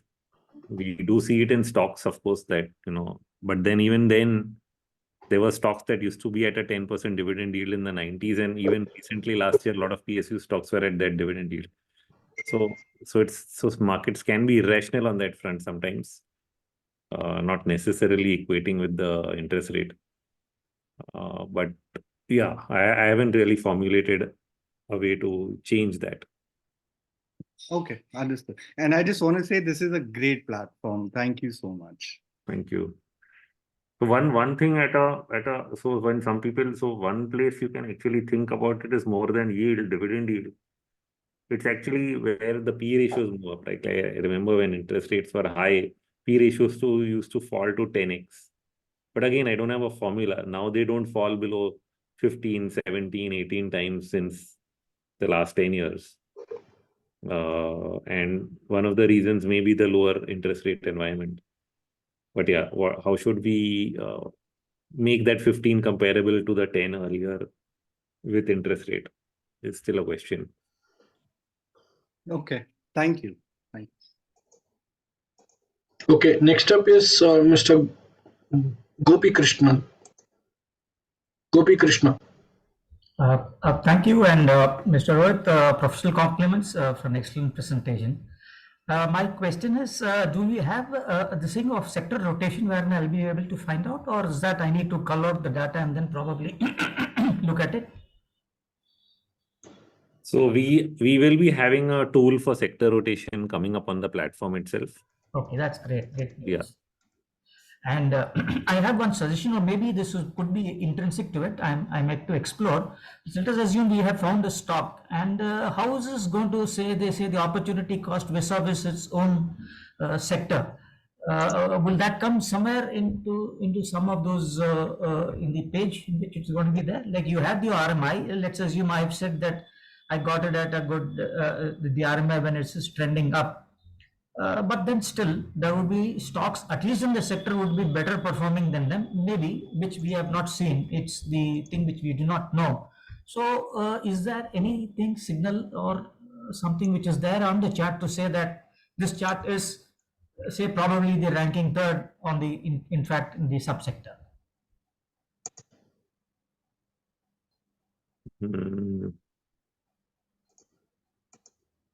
I think we will work towards those kind of things. Okay, fine. Yeah, we will work towards those kind of things, because first step is for us to get the sector Oh, that's great. That's great. the sector modules live. That's great. Then we will get the sector rotation. So these things can keep coming. No, I thought probably it was already there and we had to explore the website. So I was just asking. No, we haven't added. So sector and sector rotation, two things will go live. Will yet to come. No issues. No issues. Thank you so much. Okay, next up is Suraj. Hi, Mr. Rohit. Good morning. I must say that this app or this platform, what you have is a unique. I really like it. I have a how to use the question. I mean, there is a how to question. So we have the Rohit scanner, which shows the list of the stocks, and there are a few stocks which might not be included in that list. Is there a way we can view our watch list in the similar manner, just like the Rohit scanner? So you had shown me the heat map.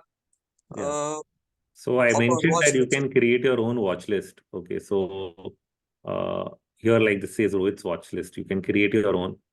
Okay, you can choose your own stocks and make a list. Okay. Okay, but so once will I be able to view those in the way how Rohit scanner is set up? Yeah, so when you go to Rohit scanner, you will see Rohit's watch list here. Okay. So you can, instead of FNO basket, you run the filter on your own basket. Okay, great. Thank you, sir. Thank you for this session. It was really helpful. Thank you.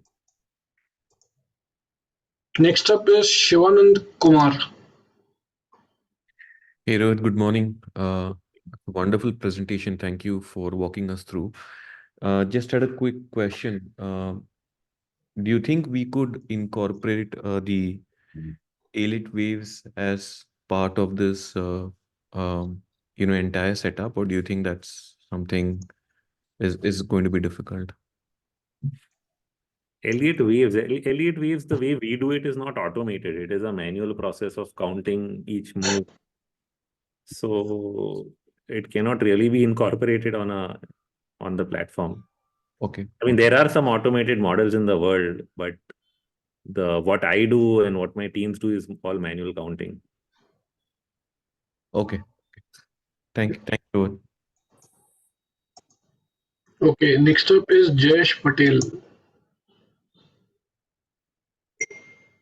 Jayesh Patel, yeah. Hello sir, good morning. Good morning.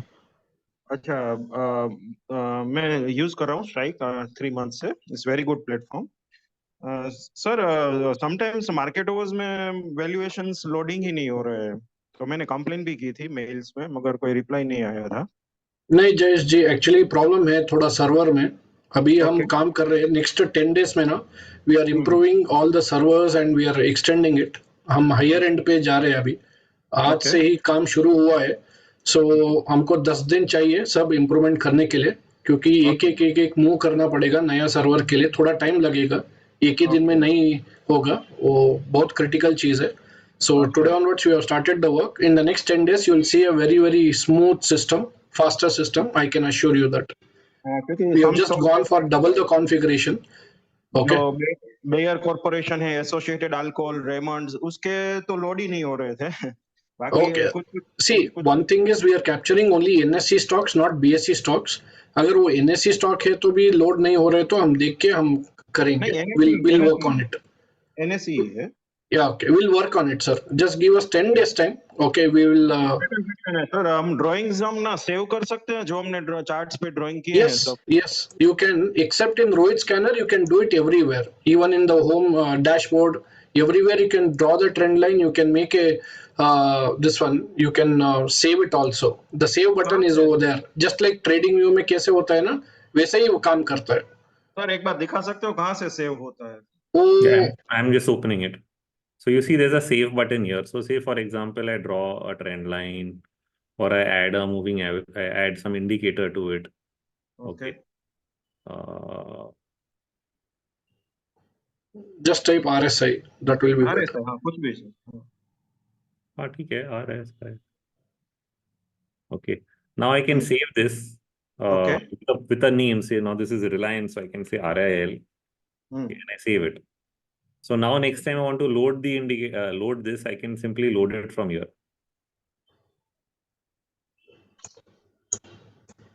So these are what I've saved. RIL I just saved. This I've saved earlier. So if I load this, जो ये load हो जो मैंने पहले कभी save किया होगा, not so different background. Okay.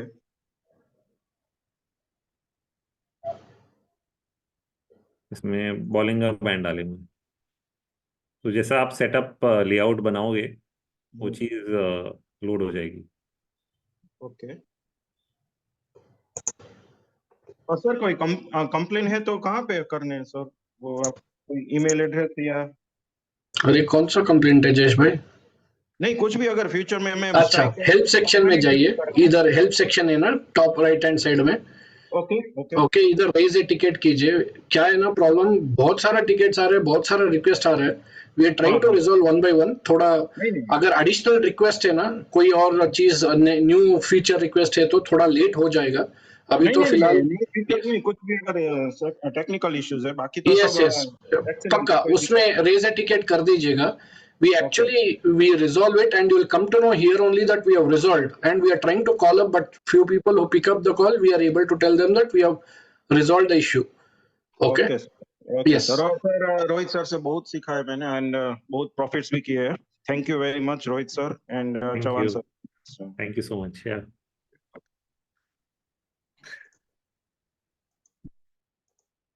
Next up is Deepak Sharma. Sir नमस्कार। नमस्ते।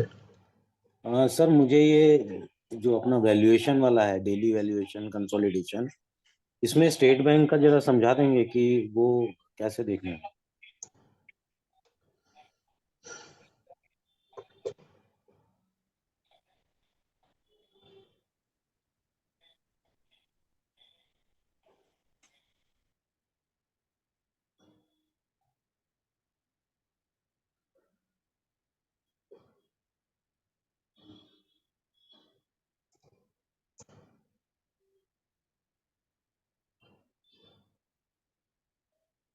Yeah, make it 10 years, sir. Long term. Yeah.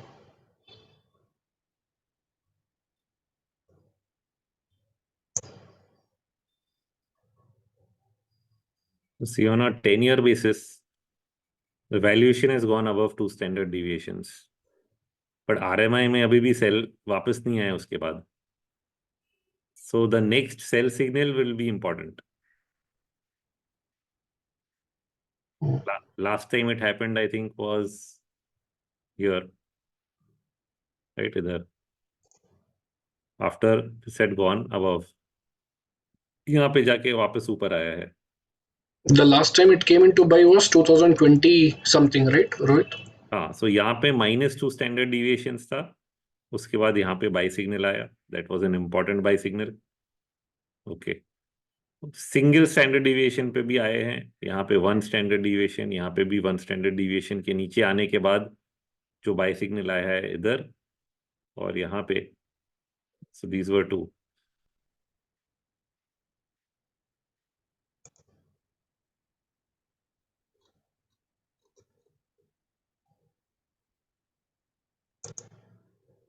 ठीक है. Okay. Next up is Rishi Raj. Rishi Raj.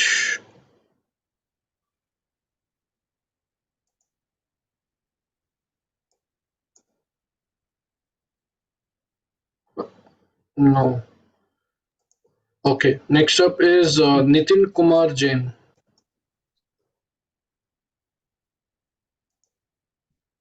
Nitin Kumar Jain. हाँ नमस्कार सर. नमस्ते. हाँ सर, मेरा क्वेश्चन ये है कि जैसे सर का हमने अभी जो स्ट्राइक का वीडियो देखा था अपने टक्कर साहब के साथ में, उसके बाद हमने इसको डाउनलोड किया प्लेटफॉर्म को. पर सर इसमें इंडिकेटर बहुत सारे बार बार आते हैं. जैसे हवर्ली में आपका बाय बनता है तो बाय का सिग्नल होने के बाद में भी स्टॉक नीचे गिर रहा है. तो सर अपने को एक्चुअल में एंट्री कैसे लेनी इसमें, वो थोड़ा अरे सा समझ. अभी पूरा एक्सप्लेन किया ना अभी पहले सेशन में ही. अभी सर सर ने कहा जीरो लाइन के ऊपर आना चाहिए. अब जीरो लाइन के ऊपर जब स्टॉक आता है सर तो उसमें बहुत सारा वैल्यूएशन बढ़ जाता है, और जहां से उसका क्रॉस होता है वहां से बाय करना है या जीरो लाइन के ऊपर आने पे बाय करना है. नहीं, बाय सिग्नल 0 के नीचे आने के बाद आना चाहिए. बाय सिग्नल ऊपर है या नीचे उससे फर्क नहीं पड़ता. कहने का मतलब क्या है, मैं अभी इधर भी दिखा देता हूँ. सी, ये जो है ये 0 के नीचे आ गया ना, उसके बाद अगर यहाँ पे भी बाय सिग्नल आ जाता है कोई बात नहीं, is a good buy signal. अच्छा, यहाँ पे अपन बाय कर. ग्रीन लाइन को एक बार 0 टच करना चाहिए, फिर वो उसके बाद घूमने के बाद बाय सिग्नल 0 के ऊपर आ रहा है या 0 के नीचे आ रहा है कोई फर्क नहीं पड़ता. सर दूसरा, अपने इंडिकेटर में बहुत सारे सिग्नल पे अभी हमने ट्राई किया था ट्रेडिंग के लिए, तो बहुत सारे पे बाय निकलता है. पर एक्चुअल में जब अपन उसका चार्ट खोलते हैं तो सर न तो वो ट्रेंड लाइन से भी नीचे चला जाता है, सपोर्ट पे भी नीचे नहीं रहता है. तो फिर क्या इस इंडिकेटर के भरोसे बाय कर सकते हैं सर अपन कि आपका बाय सिग्नल आए तो बाय कर लें, ट्रेंड सपोर्ट कुछ भी नहीं पड़ेगा? आपका सवाल नहीं समझ में आया मुझे.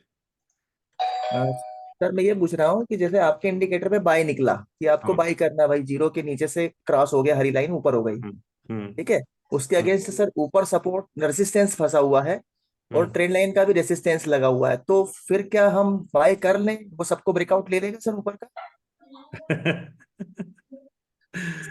सी, अगर आप ये बोलेंगे कि मैजिक है क्या, तो मैजिक कहीं नहीं होता है. ये दिस इज नॉट 100%. मैंने इसलिए शुरू में मैंने पहली जवाब दे दिया था कि इंडिकेटर है. कोई भी इंडिकेटर को आप उस हद तक टेस्ट करोगे तो वो आपको 4 बार तो गलत होने वाला है, बट फिर भी दूसरों से अच्छा है. अच्छा सर, वैसे हम लॉन्ग टर्म इन्वेस्टर हैं तो हमारा पोर्टफोलियो भी 1 CR से ऊपर का है, छोटा सा है. हम चाह रहे हैं कि सर आप हमको कुछ स्टॉक जैसे दे सकते हैं कि आप इसमें बाय का नहीं, पोजीशन हम एडवाइजरी सर्विसेज नहीं देते नितिन जी। आप स्ट्राइक यूज कर सकते हो। Okay, we don't give advisory services. Sir कभी आने वाला है आपका ये सर्विस? नहीं, नहीं नहीं आएगा, तो सर ऐसा मत करिए सर। नहीं होगा।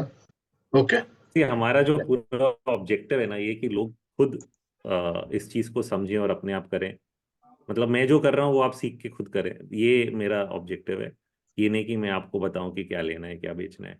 अब सर मैं एक छोटा सा क्वेश्चन एक और पूछ रहा हूँ, यथार्थ हॉस्पिटल का शेयर जो था आपकी वाई लिस्ट में था और नहीं सर वो कंटिन्यू वाई लिस्ट में आ रहा था, उसके बाद कल 3 दिन से उसमें वॉल्यूम नीचे के थे, वो नीचे गिर रहा था। तो सर क्या फिर हमको उसको बाय कंटिन्यू रखना चाहिए, मतलब लेके होल्ड रखना चाहिए, या लोअर लो बनाता है डेली चार्ट पे तो अपन सेल कर दें? नहीं, ये एक तो आप इनडायरेक्टली मुझसे रिकमेंडेशन मांग रहे हो, तो ना ना सर, नहीं, क्योंकि रखना चाहिए कि नहीं रखना चाहिए हॉस्पिटल वो का मैं आप नहीं सर बता चार्ट पाया। देखिए ना सर। नहीं, आप मुझसे पूछ रहे हो कि रखना चाहिए कि नहीं रखना चाहिए। सर यथार्थ हॉस्पिटल का प्लीज, सर यथार्थ हॉस्पिटल का प्लीज बताइए ना चार्ट कौन पे से थोड़ा स्कैनर समझा में के। है? कौन से स्कैनर में है? डाउ स्कैनर में sir.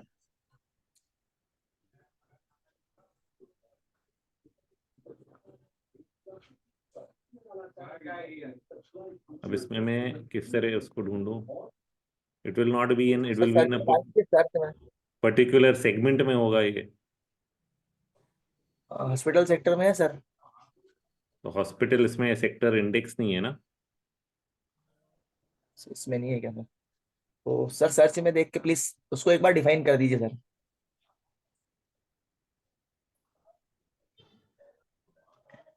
Why I'm not able to see it? It's not a part of the index Rohit sir. नहीं नहीं, ऑल बास्केट्स लिया है ना? ना, ऑल बास्केट्स है but it doesn't belong to basket, it is a part of two. तो he is saying scanner, इसलिए मैंने डाउ स्कैनर खोला। विच स्टॉक? यथार्थ हॉस्पिटल। नहीं, वो स्कैनर में नहीं है वो, रोहित सेटअप में दिखेगा।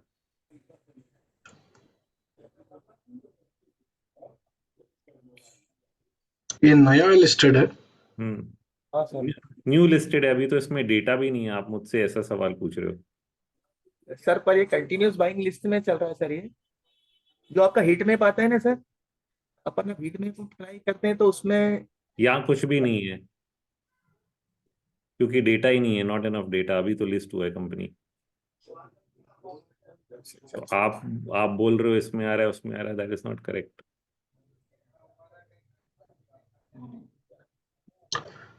सर जिसमें डेटा नहीं है मतलब उसमें प्रॉपर जो जितना भी है उसके हिसाब से अपन कैसे कर सकते हैं फिर? अरे डेटा नहीं है तो हम क्या कर सकते हैं नितिन जी? अभी अभी लिस्टेड हुआ है तो डेटा नहीं रहेगा ना आरएमआई का। जब या तो डेटा आप आएगा तो उसको आरएमआई ऑटोमेटिकली आ जाएगा। या तो आप उसको आर्ली आर्ली चार्ट पे जाके देखोगे, डेली में नहीं मिलेगा आपको। आर्ली में डेटा मिलेगा, वो बहुत ही शॉर्ट टाइम फ्रेम हो गया। देखिए आर्ली टाइम फ्रेम में आपको मिलेंगे हाँ सर, सिग्नल। अभी ये बाय बन रहा आप है बोल आपका। नहीं नहीं, अभी बता रहे हैं ना, बट आप कह रहे हो गिर रहा था तो सेल भी तो था कि सेल तो सर हाँ सेल था, पर अभी हमने जब इसको एंट्री लिया ना कल सर इसमें, तो फिर ये गिरने लगा, और जबकि हीट मैप में था कि मतलब इसको बाई करें, अब हर जगह अरे बाई लिस्ट हीट में आ हीट रहा है मैप सर। में कोई बाय सेल सिग्नल थोड़ी आता है। Heat map is only a historical check की लास्ट में ऊपर है, सिर्फ भाव बता रहा है। हीट मैप सिर्फ भाव बताता है आपको। तो हीट मैप में आने से क्या हो गया? सर अपने पास ऐसा भी कोई इंडिकेटर है जो कंटिन्यूअस बाइंग बता रहा हो किसी सेक्टर में या किसी स्टॉक में एक 15 दिन से या 20 दिन से कि भाई? आप क्या भगवान को ढूंढने निकले हो? सर हम तो आपको ढूंढ रहे हैं, हमको किसी को नहीं ढूंढना। आपके सामने इंडिकेटर में इंडिकेटर सिखा रहा हूँ, ये देखो सेल में, तो आप बेच नहीं सकते हो। जो इंडिकेटर दिखा रहा है उस हिसाब से आप स्ट्रेटेजी बनाओ। मैंने आपको दिखाया ना, डेली में तो डेटा नहीं है, अभी बन रहा है। आर्ली में डेटा है, तो ये आर्ली लेवल पे आपको देखना पड़ेगा। अब उस लेवल का आपका खुद का सौदा किस लेवल का है वो मुझे थोड़ी पता है। मैं आपका एडवाइजर थोड़ी हूँ कि आपका क्या रिस्क एपेटाइट है। आप इंट्राडे देखते हो कि नहीं? आप अगर इंट्राडे देखते हो तो ये आर्ली पे देख सकते हो। सर बहुत बहुत धन्यवाद सर आपका, आज हमको मीटिंग में लेने के लिए। Thank you. या next is Ashish Bhatnagar. Good morning Rohit ji. Good morning. I'm following you for a very long time. Right Okay. from I'm a Sher Khan student, so I'm XLT student also. Okay, really. So it's a wonderful indicator actually. I'm using it through Trade Trigger. Okay. एक तो मेरा problem ये है कि मैं I have just downloaded this Strike. I'm not getting all these indicators what you are having on your chart. What is the reason? ऐसा नहीं हो सकता. नहीं ये सब नहीं आ रहा है या तो it's in I've not bought it. It's in a free state as of now. उसकी वजह से है कि तो when you click on something, is it telling you to subscribe? What is there? no this indicate this menu will come after subscription or what? No menu. No sir. Ashish ji, ऐसा नहीं है. You will get it on a free trial also. But have you checked it on the laptop desktop or are you checking on the mobile? No, I'm using it on the laptop. Yeah, you should be getting all this. You please call me. On a browser, it should work. Basically, No, because I'm still on that software. I've tried for the last 1 hour because I'm seeing different. No, where you are trying? Where you are trying? See, I have just opened that Strike money. Okay. And I am getting only on home screen. I'm getting market overview, future activity options, but all these, whatever is there, no, this one, sentiment indicators. On the left hand side, it is there, no sir, 3 buttons. So the menus are on the left hand side. Okay, Yeah, see, I'm showing it right now. there. Yeah. 3 buttons are there. One is discover, scanners, bulletin boards, calendar, Yeah. IPO. Yeah. Second one is analyze, and Yeah. third one is learn. Okay. Yes. So this is coming, but on the top of this one, sentiment indicators, diffusion indicators, all how this will come. So when you click on it, say if I click on sentiment indicators, this will open up. Okay, like this it will come. Yeah, you have to click on each of them. Okay. So again, what is the significance of this 40 EMA? This is only a trend indicator or what?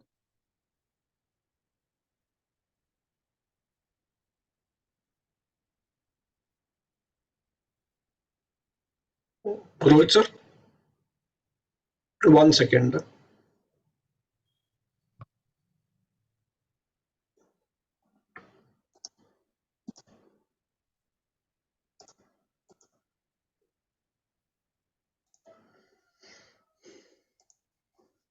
Yeah, Rohit sir. I think. Yeah. 1 second. This one got disconnected.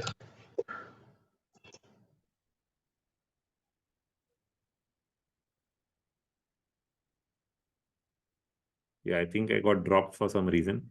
Yeah. Yeah. You can hear me clearly? Yes, sir. Yes, Rohit. Yeah. So 2040 essentially was backtested for the right performance. The variation I did is I wanted a faster thing, so I went for 40 exponential. But some people even use a 50, which is also fine. So it doesn't matter. Basic point is that you have to use the technical logic is one lower time frame average and one higher time frame average. Okay. So there should be this two is only a different. trend indicator. Yeah. So there are two trend indicators actually, one 20 SMA and 40 EMA. Yeah. So I was just wondering why there are two. Yeah. Okay. My third question is, suppose if you can open the Bank Nifty chart, it is there. Suppose I have taken a trade based on the signal and my stop loss is hit. Okay. And then, but the signal is still there for sell side. Can I take the trade again? The answer is yes, but depends on how you kept your stop loss is also critical. Stop loss is based on your this one. If you can open that Bank Nifty chart, it will be very clear. I'm opening. It's just taking a while. I'm opening Bank Nifty only. Just refresh once, please. Yeah.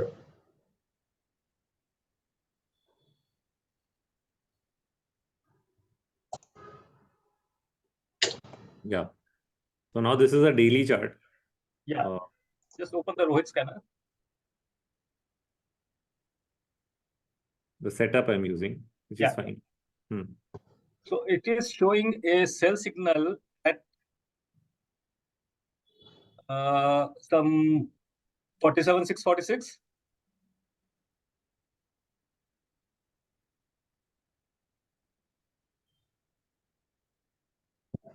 Here you mean this one? This one, 20th of December. This one? Yeah. So where I will keep a stop loss above this one. above this high. Yeah, the stop loss is hit. Okay. Okay. Now the Rohit scanner is still saying sell. So can I enter again? Yeah, I think that is true. Yeah. Okay. So usually, what I mentioned in the beginning, I'll just tell you a little more in detail. I mentioned in the beginning that use 2 time frames.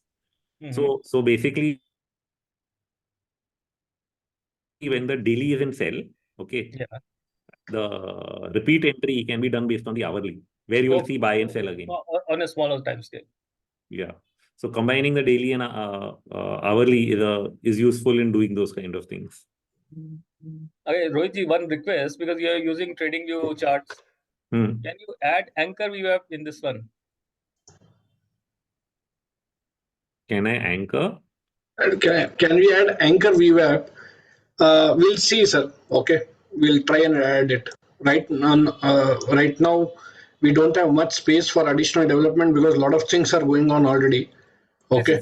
It's a free indicator on TradingView. No, it doesn't give. We don't get anchor VWAP freely. Okay, we have to develop it. Okay, it's not available. It's a library. There's a difference between a TradingView library and actual TradingView. It's there on the left hand side, actually. Okay, 1 second. It's available on Zerodha platform also. When Zerodha is using that trading. Yeah, 1 second. Yeah, sorry, Shivam this side. So anchor VWAP is there, sir. If you click on this left toolbar right above the brush, below, this one, yeah. Now anchored VWAP, yeah, it's there. But it will work on stocks because index won't have volume. Yeah, it will work on futures also. Futures also it would work. Okay, okay. I was not finding it. That is why I was saying it's already there. It's already Yeah, it's already there. Okay.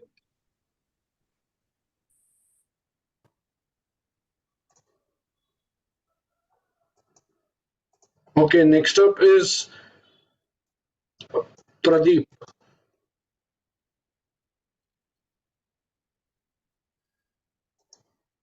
Pradeep ji.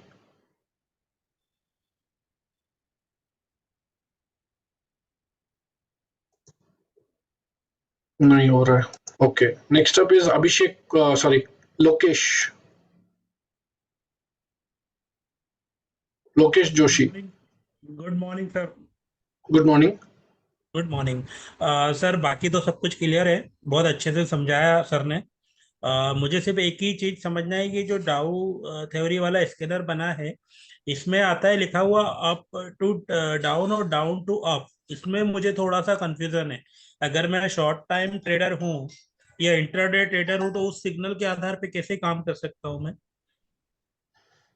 See, downtrend is based on higher low concept है. वो trend बताता है कि वो up trend है या down trend है, बस. नहीं, it will be the trend reversal ना. Yeah, it's a trend reversal concept. नहीं, what is आप अपना सवाल फिर से बताएंगे. अप टू डाउन बताया, तो वो इसमें जैसे बताता है अप टू डाउन या डाउन टू अप, तो इसका क्या मतलब समझे और क्या मतलब हम स्ट्रेटजी बनाए ट्रेड के लिए? हाँ, तो उसका मतलब ये है कि उस समय से वहां का जो ट्रेंड था, पिछला का ट्रेंड डाउन अप था और अप से डाउन हो गया है. तो तेजी से मंदी में आ गया है वो. जी. और अगर डाउन टू अप है तो वो मंदी से तेजी में जा रहा है. आ गया है. हाँ. अच्छा, ठीक है sir. Thank you so much sir.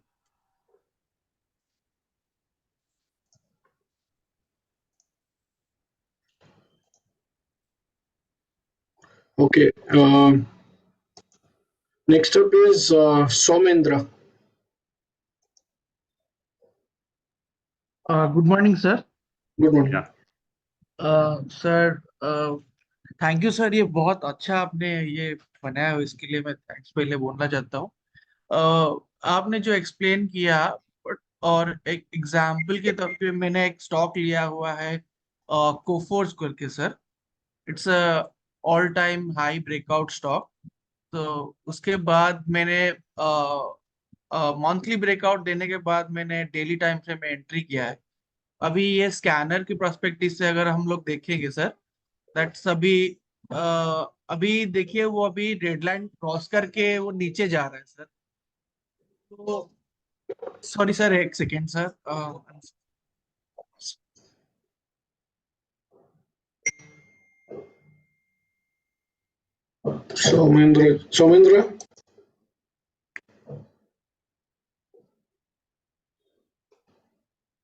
Somendra. ये सर, सॉरी सॉरी, थोड़ा मेरा यही कहना था कि अभी हम ये स्कैनर का अभी हम लोग देखेंगे तो ये मोमेंटम स्कैनर में अभी दिखा रहा है कि रेड लाइन को ग्रीन लाइन कट करके अभी जीरो लाइन की तरफ जा रहा है, तो नीचे जा रहा है अभी। और एक सेकेंड पॉइंट है सर, इसमें अगर हम लोग देखेंगे 28 अक्टूबर में एक डाउन ट्रेन होने के बाद थोड़ा चॉपी टाइप का रहा, उसके बाद जो पिकअप दिया वो ऊपर गया। फिर बाद में सर मतलब अप डाउन हो रहा है। बहुत बार ऐसा डेली टाइम फ्रेम में आपको जीरो लाइन के ऊपर भी क्रॉसओवर दिया है। जैसे जब बिगर टाइम फ्रेम में देख रहे हैं तो ब्रेकआउट हुआ है, तो अभी ये भी देखिए वो पूरा कंप्लीटली कॉन्सोलिडेट करके फिर नीचे आ रहे हैं। तो क्या करना चाहिए उसी हिसाब से अगर देखा जाए तो डेली टाइम फ्रेम में तो इसको सेल आउट कर देना चाहिए। आप Sir, he's asking RMI more के of हिसाब से पूछ रहे हैं? यस सर, अरे मैं के हिसाब से पूछ रहा हूँ। अभी बिगर टाइम फ्रेम में मेरा मतलब कंफ्यूजन यही है कि अगर हम बिगर टाइम फ्रेम में देख रहे हैं तो ये तो अभी अप ट्रेंड में दिखा रहा है मंथली में, और स्कैनर में भी वही दिखा रहा है, तो ऐसा ही है।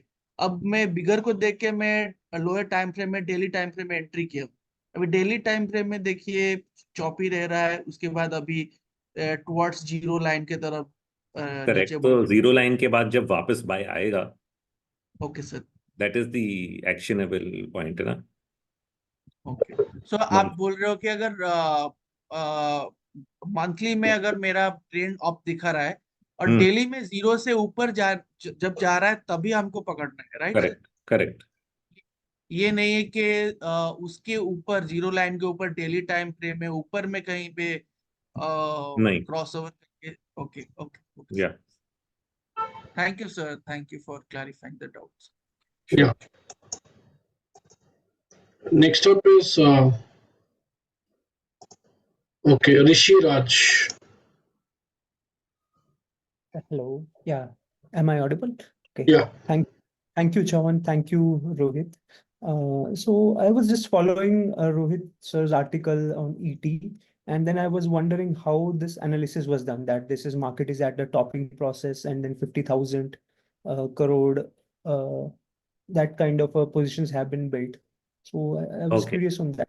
So now that's a different tool. If you go to sentiment indicators, okay, under derivatives data, there's a lot of data that we've been capturing, which is the entire derivative data, which NSE started to produce from 2001, right, when derivatives FNO started in India. So the entire data is there here. Okay, so if you go to each of these, you'll find, like, for example, the futures open interest. That is the first thing you'll find. I've mentioned 4,08,000 crores, I think, over there. On expiry date, had risen to around, wait, sorry, this is the ratio. It has risen to around 4,10,000 crores. Just let it load.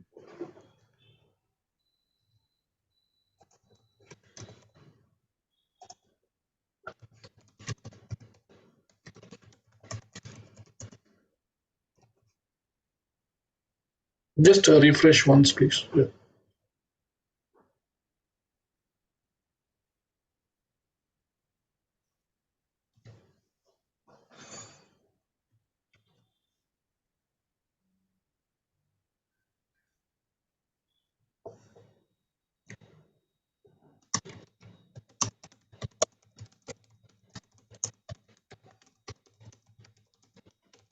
Yeah. So this reading on expiry date 4,17,000 crores. So this is the open interest. You have the entire historical chart. Okay. Which dates, if you keep scrolling back, it will keep loading all the way till 2001. So this is what I published. I think this is the data, if I'm not wrong. Mhm. Okay, so I mean, there is a huge fall right now and the markets have risen. So does it it could mean that there was a short buildup which was happening and now market have risen, so that's why there is a fall. I mean, I was No. This fall happens every month on expiry. See this drop over here. Okay. So expiry pay, typically the rollover is around 80%. Okay. So there's always a 20% drop in this number, 15 to 20% drop because of rollover. Okay.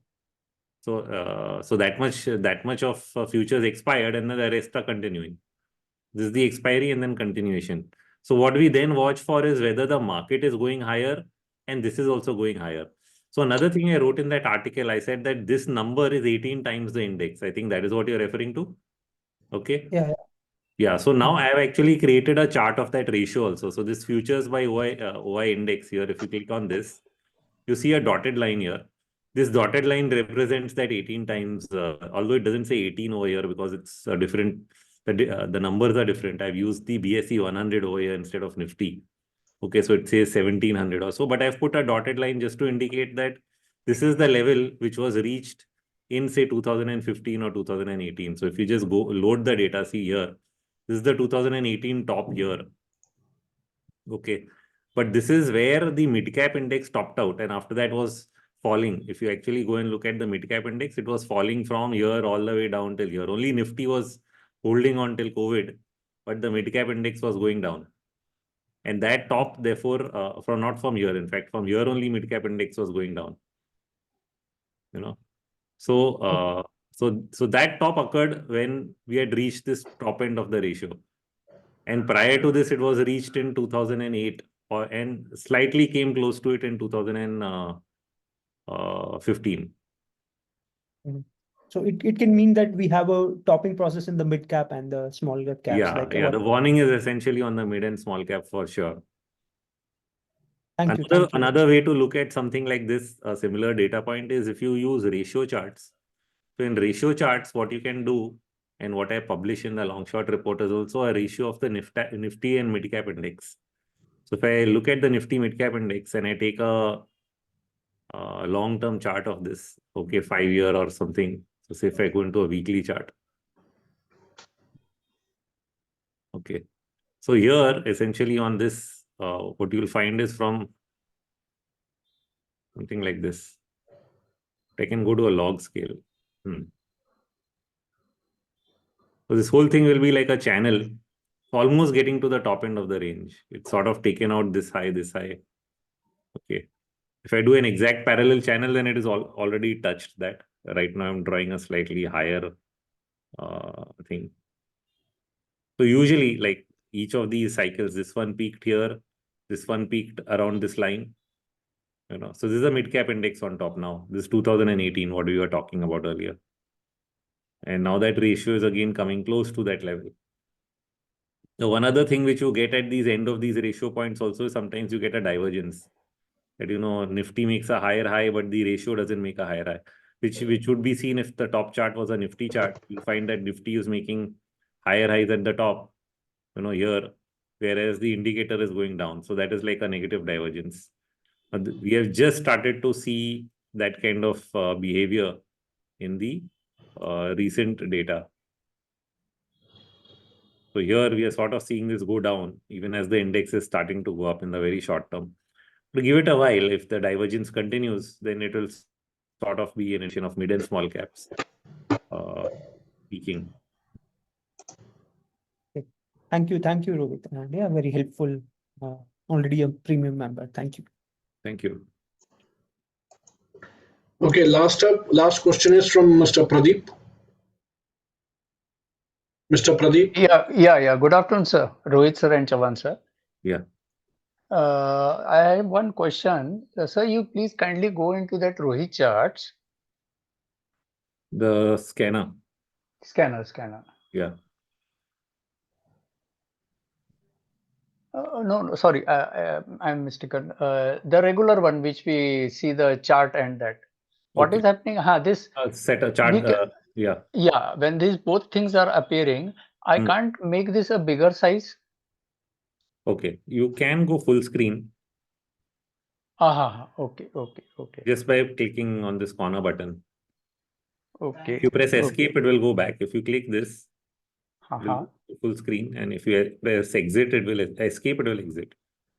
Okay. Second question is like this, what we do, options, strike price. I want to have it on the charts. It's not appearing. So We are presently developing the phase 2 of options and futures. When we do it, it will definitely come on the charts. You're saying the open interest on the charts, right? Yeah. Basically, we are strike doing price. it. Yes. Okay. In the And phase 2 of third, options and futures, it will come. okay. And last and third question is, do you have any scanner as such like this, what you call this green line and red line when they are below 0, and when they are, there is a breakout of the green line crossing a red line. Is No, there right any now, scanner? yeah, I understood the question. Right now, we don't have. We are yet to develop it. Please, I'll be very Yes, grateful. sure. Yeah. Thanks a lot, sir. It was a good session. Thank you. Yeah. Any other hands raised? Okay. That's it. So, anyways, if you're interested in the tool, you can subscribe. We look forward. Okay, Atul Bhatia. Okay, Atul Bhatia, you can unmute. Yeah, hi Rohit, thanks for the session. Just quick one, I was hearing your spaces also. So I see all your data points which you were referring to. So what is your view on FII exiting the markets? Is that the reason why we are seeing this divergence in small and mid vis-a-vis large caps? So partly, at least in banking, that was the reason for a long time. That was the reason that they owned a lot of the private banks, and therefore the selling is from FIIs. It can be attributed to some extent, but then the contra to that is that if we are giving all the credit to domestic flows for holding up the market, the domestic flows which are being received by funds also could have gone into large caps, but apparently it's going into mid and small cap. So it's really, I think, the flows are sort of neutralized, right? Because you have enough flows coming in versus going out. So then this choice of which stock and sector is being made by investors themselves. No, so I mean, generally FIs prefer large 50 or next 50 kind of stocks rather than getting into small and micro caps. So not necessary. I mean, it's just that they do end up having large holdings there, but FIs just want to make money. They also own many mid and small cap stocks. Okay. Thank you. Next up is another 3 questions, Rohit. Okay. Sandeep.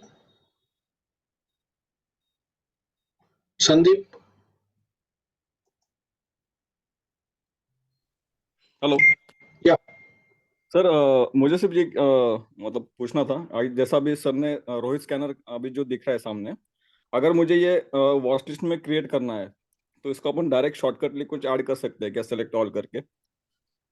नहीं, वो scanners में आएगा। अभी वो जो icons दिखाया था ना पहले में 5 मिनट में, फर्स्ट 5 मिनट्स में, वो इधर भी आएगा, रोहित स्कैनर में भी आएगा। तो वो क्लिक करके सब कुछ ऐड कर सकते हो एक ही झटके में। अपन एक नया वॉच लिस्ट क्रिएट कर सकते हैं, मतलब हम yes that will be done even in we have done it in futures, we have done it in dashboard and all. Slowly across the system, watch list create icons we are getting it.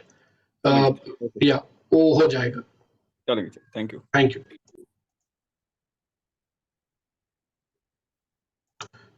Manjit Kumar.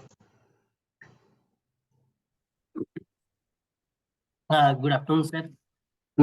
Good afternoon sir, actually मैं अभी last week ही आपका ये scanner sir मतलब come across, उसके पहले मैं जानता नहीं था। तो मैंने सर डिसाइड किया है, मुझे तो क्या ये अच्छा लगता है सर, मैं मार्केट में पिछले 5 साल से हूँ sir, and I am doing good sir. तो फिर भी मुझे ये काफी अच्छा लग रहा है स्कैनर, जिससे कि मुझे क्या है स्कैन करने में काफी आसान हो जाएगा। मैं इधर उधर जो निफ्टी 500 और निफ्टी 200 जो ये करता हूँ, तो मैं सर एक चीज पूछ रहा था कि इसमें सर जैसे कि डेली, आवरली, वीकली, मंथली, इस तरह से सारा का आता है। तो सपोज मुझे डेली में बाई, न्यू बाई दिख रहा है, और वीकली में अभी सेल जीएमडीसी में है, तो हम लोग क्या सर इसको बाई कर सकते हैं? डेली में न्यू बाय है और वीकली में सेल है। वीकली में सेल दिख रहा है सर। नथिंग इसमें कोई भी चीज सही गलत नहीं है, अलग अलग सेटअप होते हैं। अभी टिपिकली कोई चीज अगर वीकली में सेल होके है किधर, मैं ये सोचूंगा अच्छा वीकली में सेल है, बट सेल होने के बाद भाव क्या वीकली मूविंग एवरेज के ऊपर है कि नीचे है। ओके ओके, वीकली का साइकिल जो है वो पूरा हुआ कि नहीं। जैसे अभी ये मैं ये चार्ट देख रहा हूँ जीएमडीसी का, ये अभी भी 0 तक नहीं पहुंचा है। जी जी। और ये अब साइडवेज हो गया है। हाँ हाँ। राइट, तो ये साइडवेज हो गया है, इसमें अभी भी मैं सोचूंगा कुछ और क्योंकि आरएमआई 0 नहीं हुआ है, तो समय देने की जरूरत है। जी तो ये एक बार जी। 0 हो गया, उसके बाद न्यू बाय अगर आता है डेली में दो, तो वो ज्यादा ये महत्व रखेगा। इम्पोर्टेंट हो। एटलीस्ट वीकली सेल में है बट 0 तक तो आ जाए, और जी फिर 0 तक जब आएगा तो तब मैं भाव भी देखूंगा कि भाव जो है ये वीकली इस एवरेज इधर सपोर्ट के ऊपर ही है कि सपोर्ट भी तोड़ दिया। जी अगर जी। सपोर्ट भी तोड़ दिया तो फिर और हायर टाइम फ्रेम पे देखना पड़ेगा कि मंथली में भी क्या सेटअप है। हम्म। जैसे सर मैं अभी आरएसआई पे काम करता हूँ सर, तो उसमें उसमें क्या होता है सर कि अगर आरएसआई मेरा मंथली और वीकली में अच्छा है, मतलब अबव 60 है, और डेली में वो सपोज नीचे आ गया है, और कहीं पे आके वो बाई, सपोज 50 पे आके एक बाई कैंडल बनाया, तो मैं वहां एंट्री करता हूँ।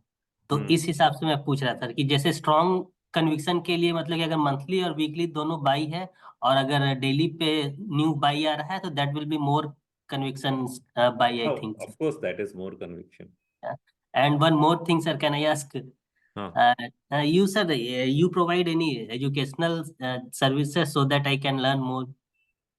So we do a mentorship program where we train on the entire process, पूरा technical से लेके Elliott wave analysis और position sizing, trade management, पूरे का एक प्रोग्राम है। वो साल में एक बार होता है। ऑलरेडी ये साल का ऑलरेडी बैच रनिंग में है अभी। हाँ हाँ। तो यूजुअली जैन में शुरू होता है, जैन फेब मार्च के बीच में हम लोग करते हैं हर साल। जी सर।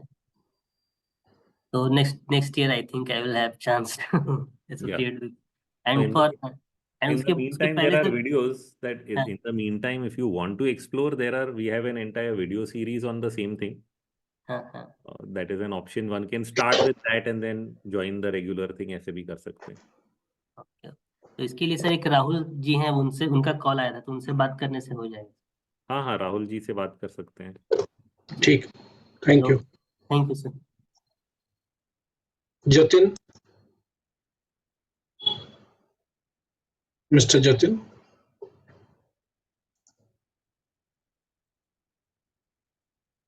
जतिन जी, आपका आवाज नहीं आ रहा है। Okay, Bhandari. Yeah.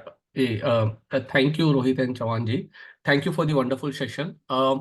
I understand you explained that the RMI we cannot do because back testing and check because of mathematical limitations and all. I have a question that based on your past record, right, journaling and all, what it has been like, if in case if you want to share or how it has been, what is the risk reward average generally, and what is the win rate, especially for the cash market momentum based trading, in case if you want, if you have calculated and if you know, you can share. And second question, how to add BSE stocks? I'm not able to check the BSE stocks. So we already told that BSE stocks we are not capturing right now. In the next 2 months, we'll be bringing BSE commodities also. So kindly give us some time. As of now, only NSE stocks we are covering. Sure, thank you. And in case if you have done based on your past record, what is the risk reward and the win rate for, especially for this equity market, cash equity based market for the this strategy if we use? Yeah. No, in case if you have calculated. Yeah. No, the only way to do, see, if I say that it can't be back tested, then how can I calculate it? I can only calculate my own performance using everything, which is different, which is not exact. That is what, in case your But my performance. performance, I may be putting 20 other, so many things go into it, na? Indicator is one. I'm also using Elliott waves. I'm also looking at, moving averages and so many things which it comes to execution. So now if I say that, okay, what I found also, so it completely comes down to whether somebody can execute in the same way as I can. Discipline manner and all. I understand completely. I just wanted to So understand. typically for a short term, ballpark, I'll tell you, like I used to do it at Sharekhan. So for at least 15 years, I've maintained Excel sheets for my entire team and my own. So I'll speak of my own. So when I would do trades which are of a 5-day time horizon, so typical risk reward ratio, and these are all, I'm giving you average numbers. Okay, so this is not like exact number and should not be taken into exacting. Is like, okay, say around 60% and 1:2. Okay, so this is for a 5 to 6 day kind of time horizon trading. 1:2 is the risk reward, where your average win per winning trade can be around 4%, average loss per losing trade can be 2%, and your 60% of the trades that can be winning trades and 40% of the trades that will be losing trades. This is the kind of model that you can achieve with overall knowledge of everything. Now, if you go and as you increase, so what happens? So what I say is that as you increase the time horizon and as you reduce the time horizon, the risk reward also increases and the performance ratio also increases. For example, if I now go from 5 days to say I want to do 6-month investing, okay, now it's a very high time frame. So then your performance ratio, even the risk reward will go up. It will become 20-30% versus 10% risk and a 30% return. Versus so the risk reward becomes 1:3, versus that your performance ratio can move up to 65%. If you're very good, it can go up to 70%. But again, each month is not the same. So when I say 60% or 70%, it is the average of maybe 12 months. Okay, it is not one particular month. So even in a 5 to 6 day strategy, one particular month, the performance, like example, this current now January and February market is going zigzag, zigzag, zigzag. If I had an Excel sheet of performance, only 20% of my trades would be winning and 80% would be losing. You understood?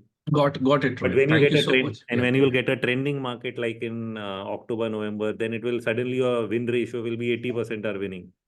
And the average over the year will be 70, 60 or 65, depending on what you are able to achieve. So every month is not the same, and end of the year, it is an average.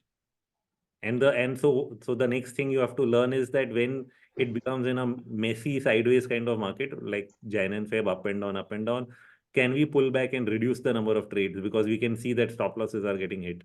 And when it is a trending market, can I increase the number of trades? So this is where a lot of behavior, psychology, and your ability to do that back and forth kick in, is where your performance ratios further improve. Got it, Rohit. Thank you so much for sharing the details. Thank you so much. Thank you. So with this, let's wind up. So those who are interested can subscribe by going to my profile section. Rohit, if you can just show that. Yeah, my profile section, please. Once you've logged in, your name shows up, and then you simply go to plans and billing. This is where you can actually look at the subscription plans. You're referring to this? Yeah, absolutely. Yeah. Okay, with this, let's wind up today's session. So thank you so much for everyone who have attended. Do subscribe. I'm sure we'll improvise the system going forward. We'll make it the best analytical tool in India.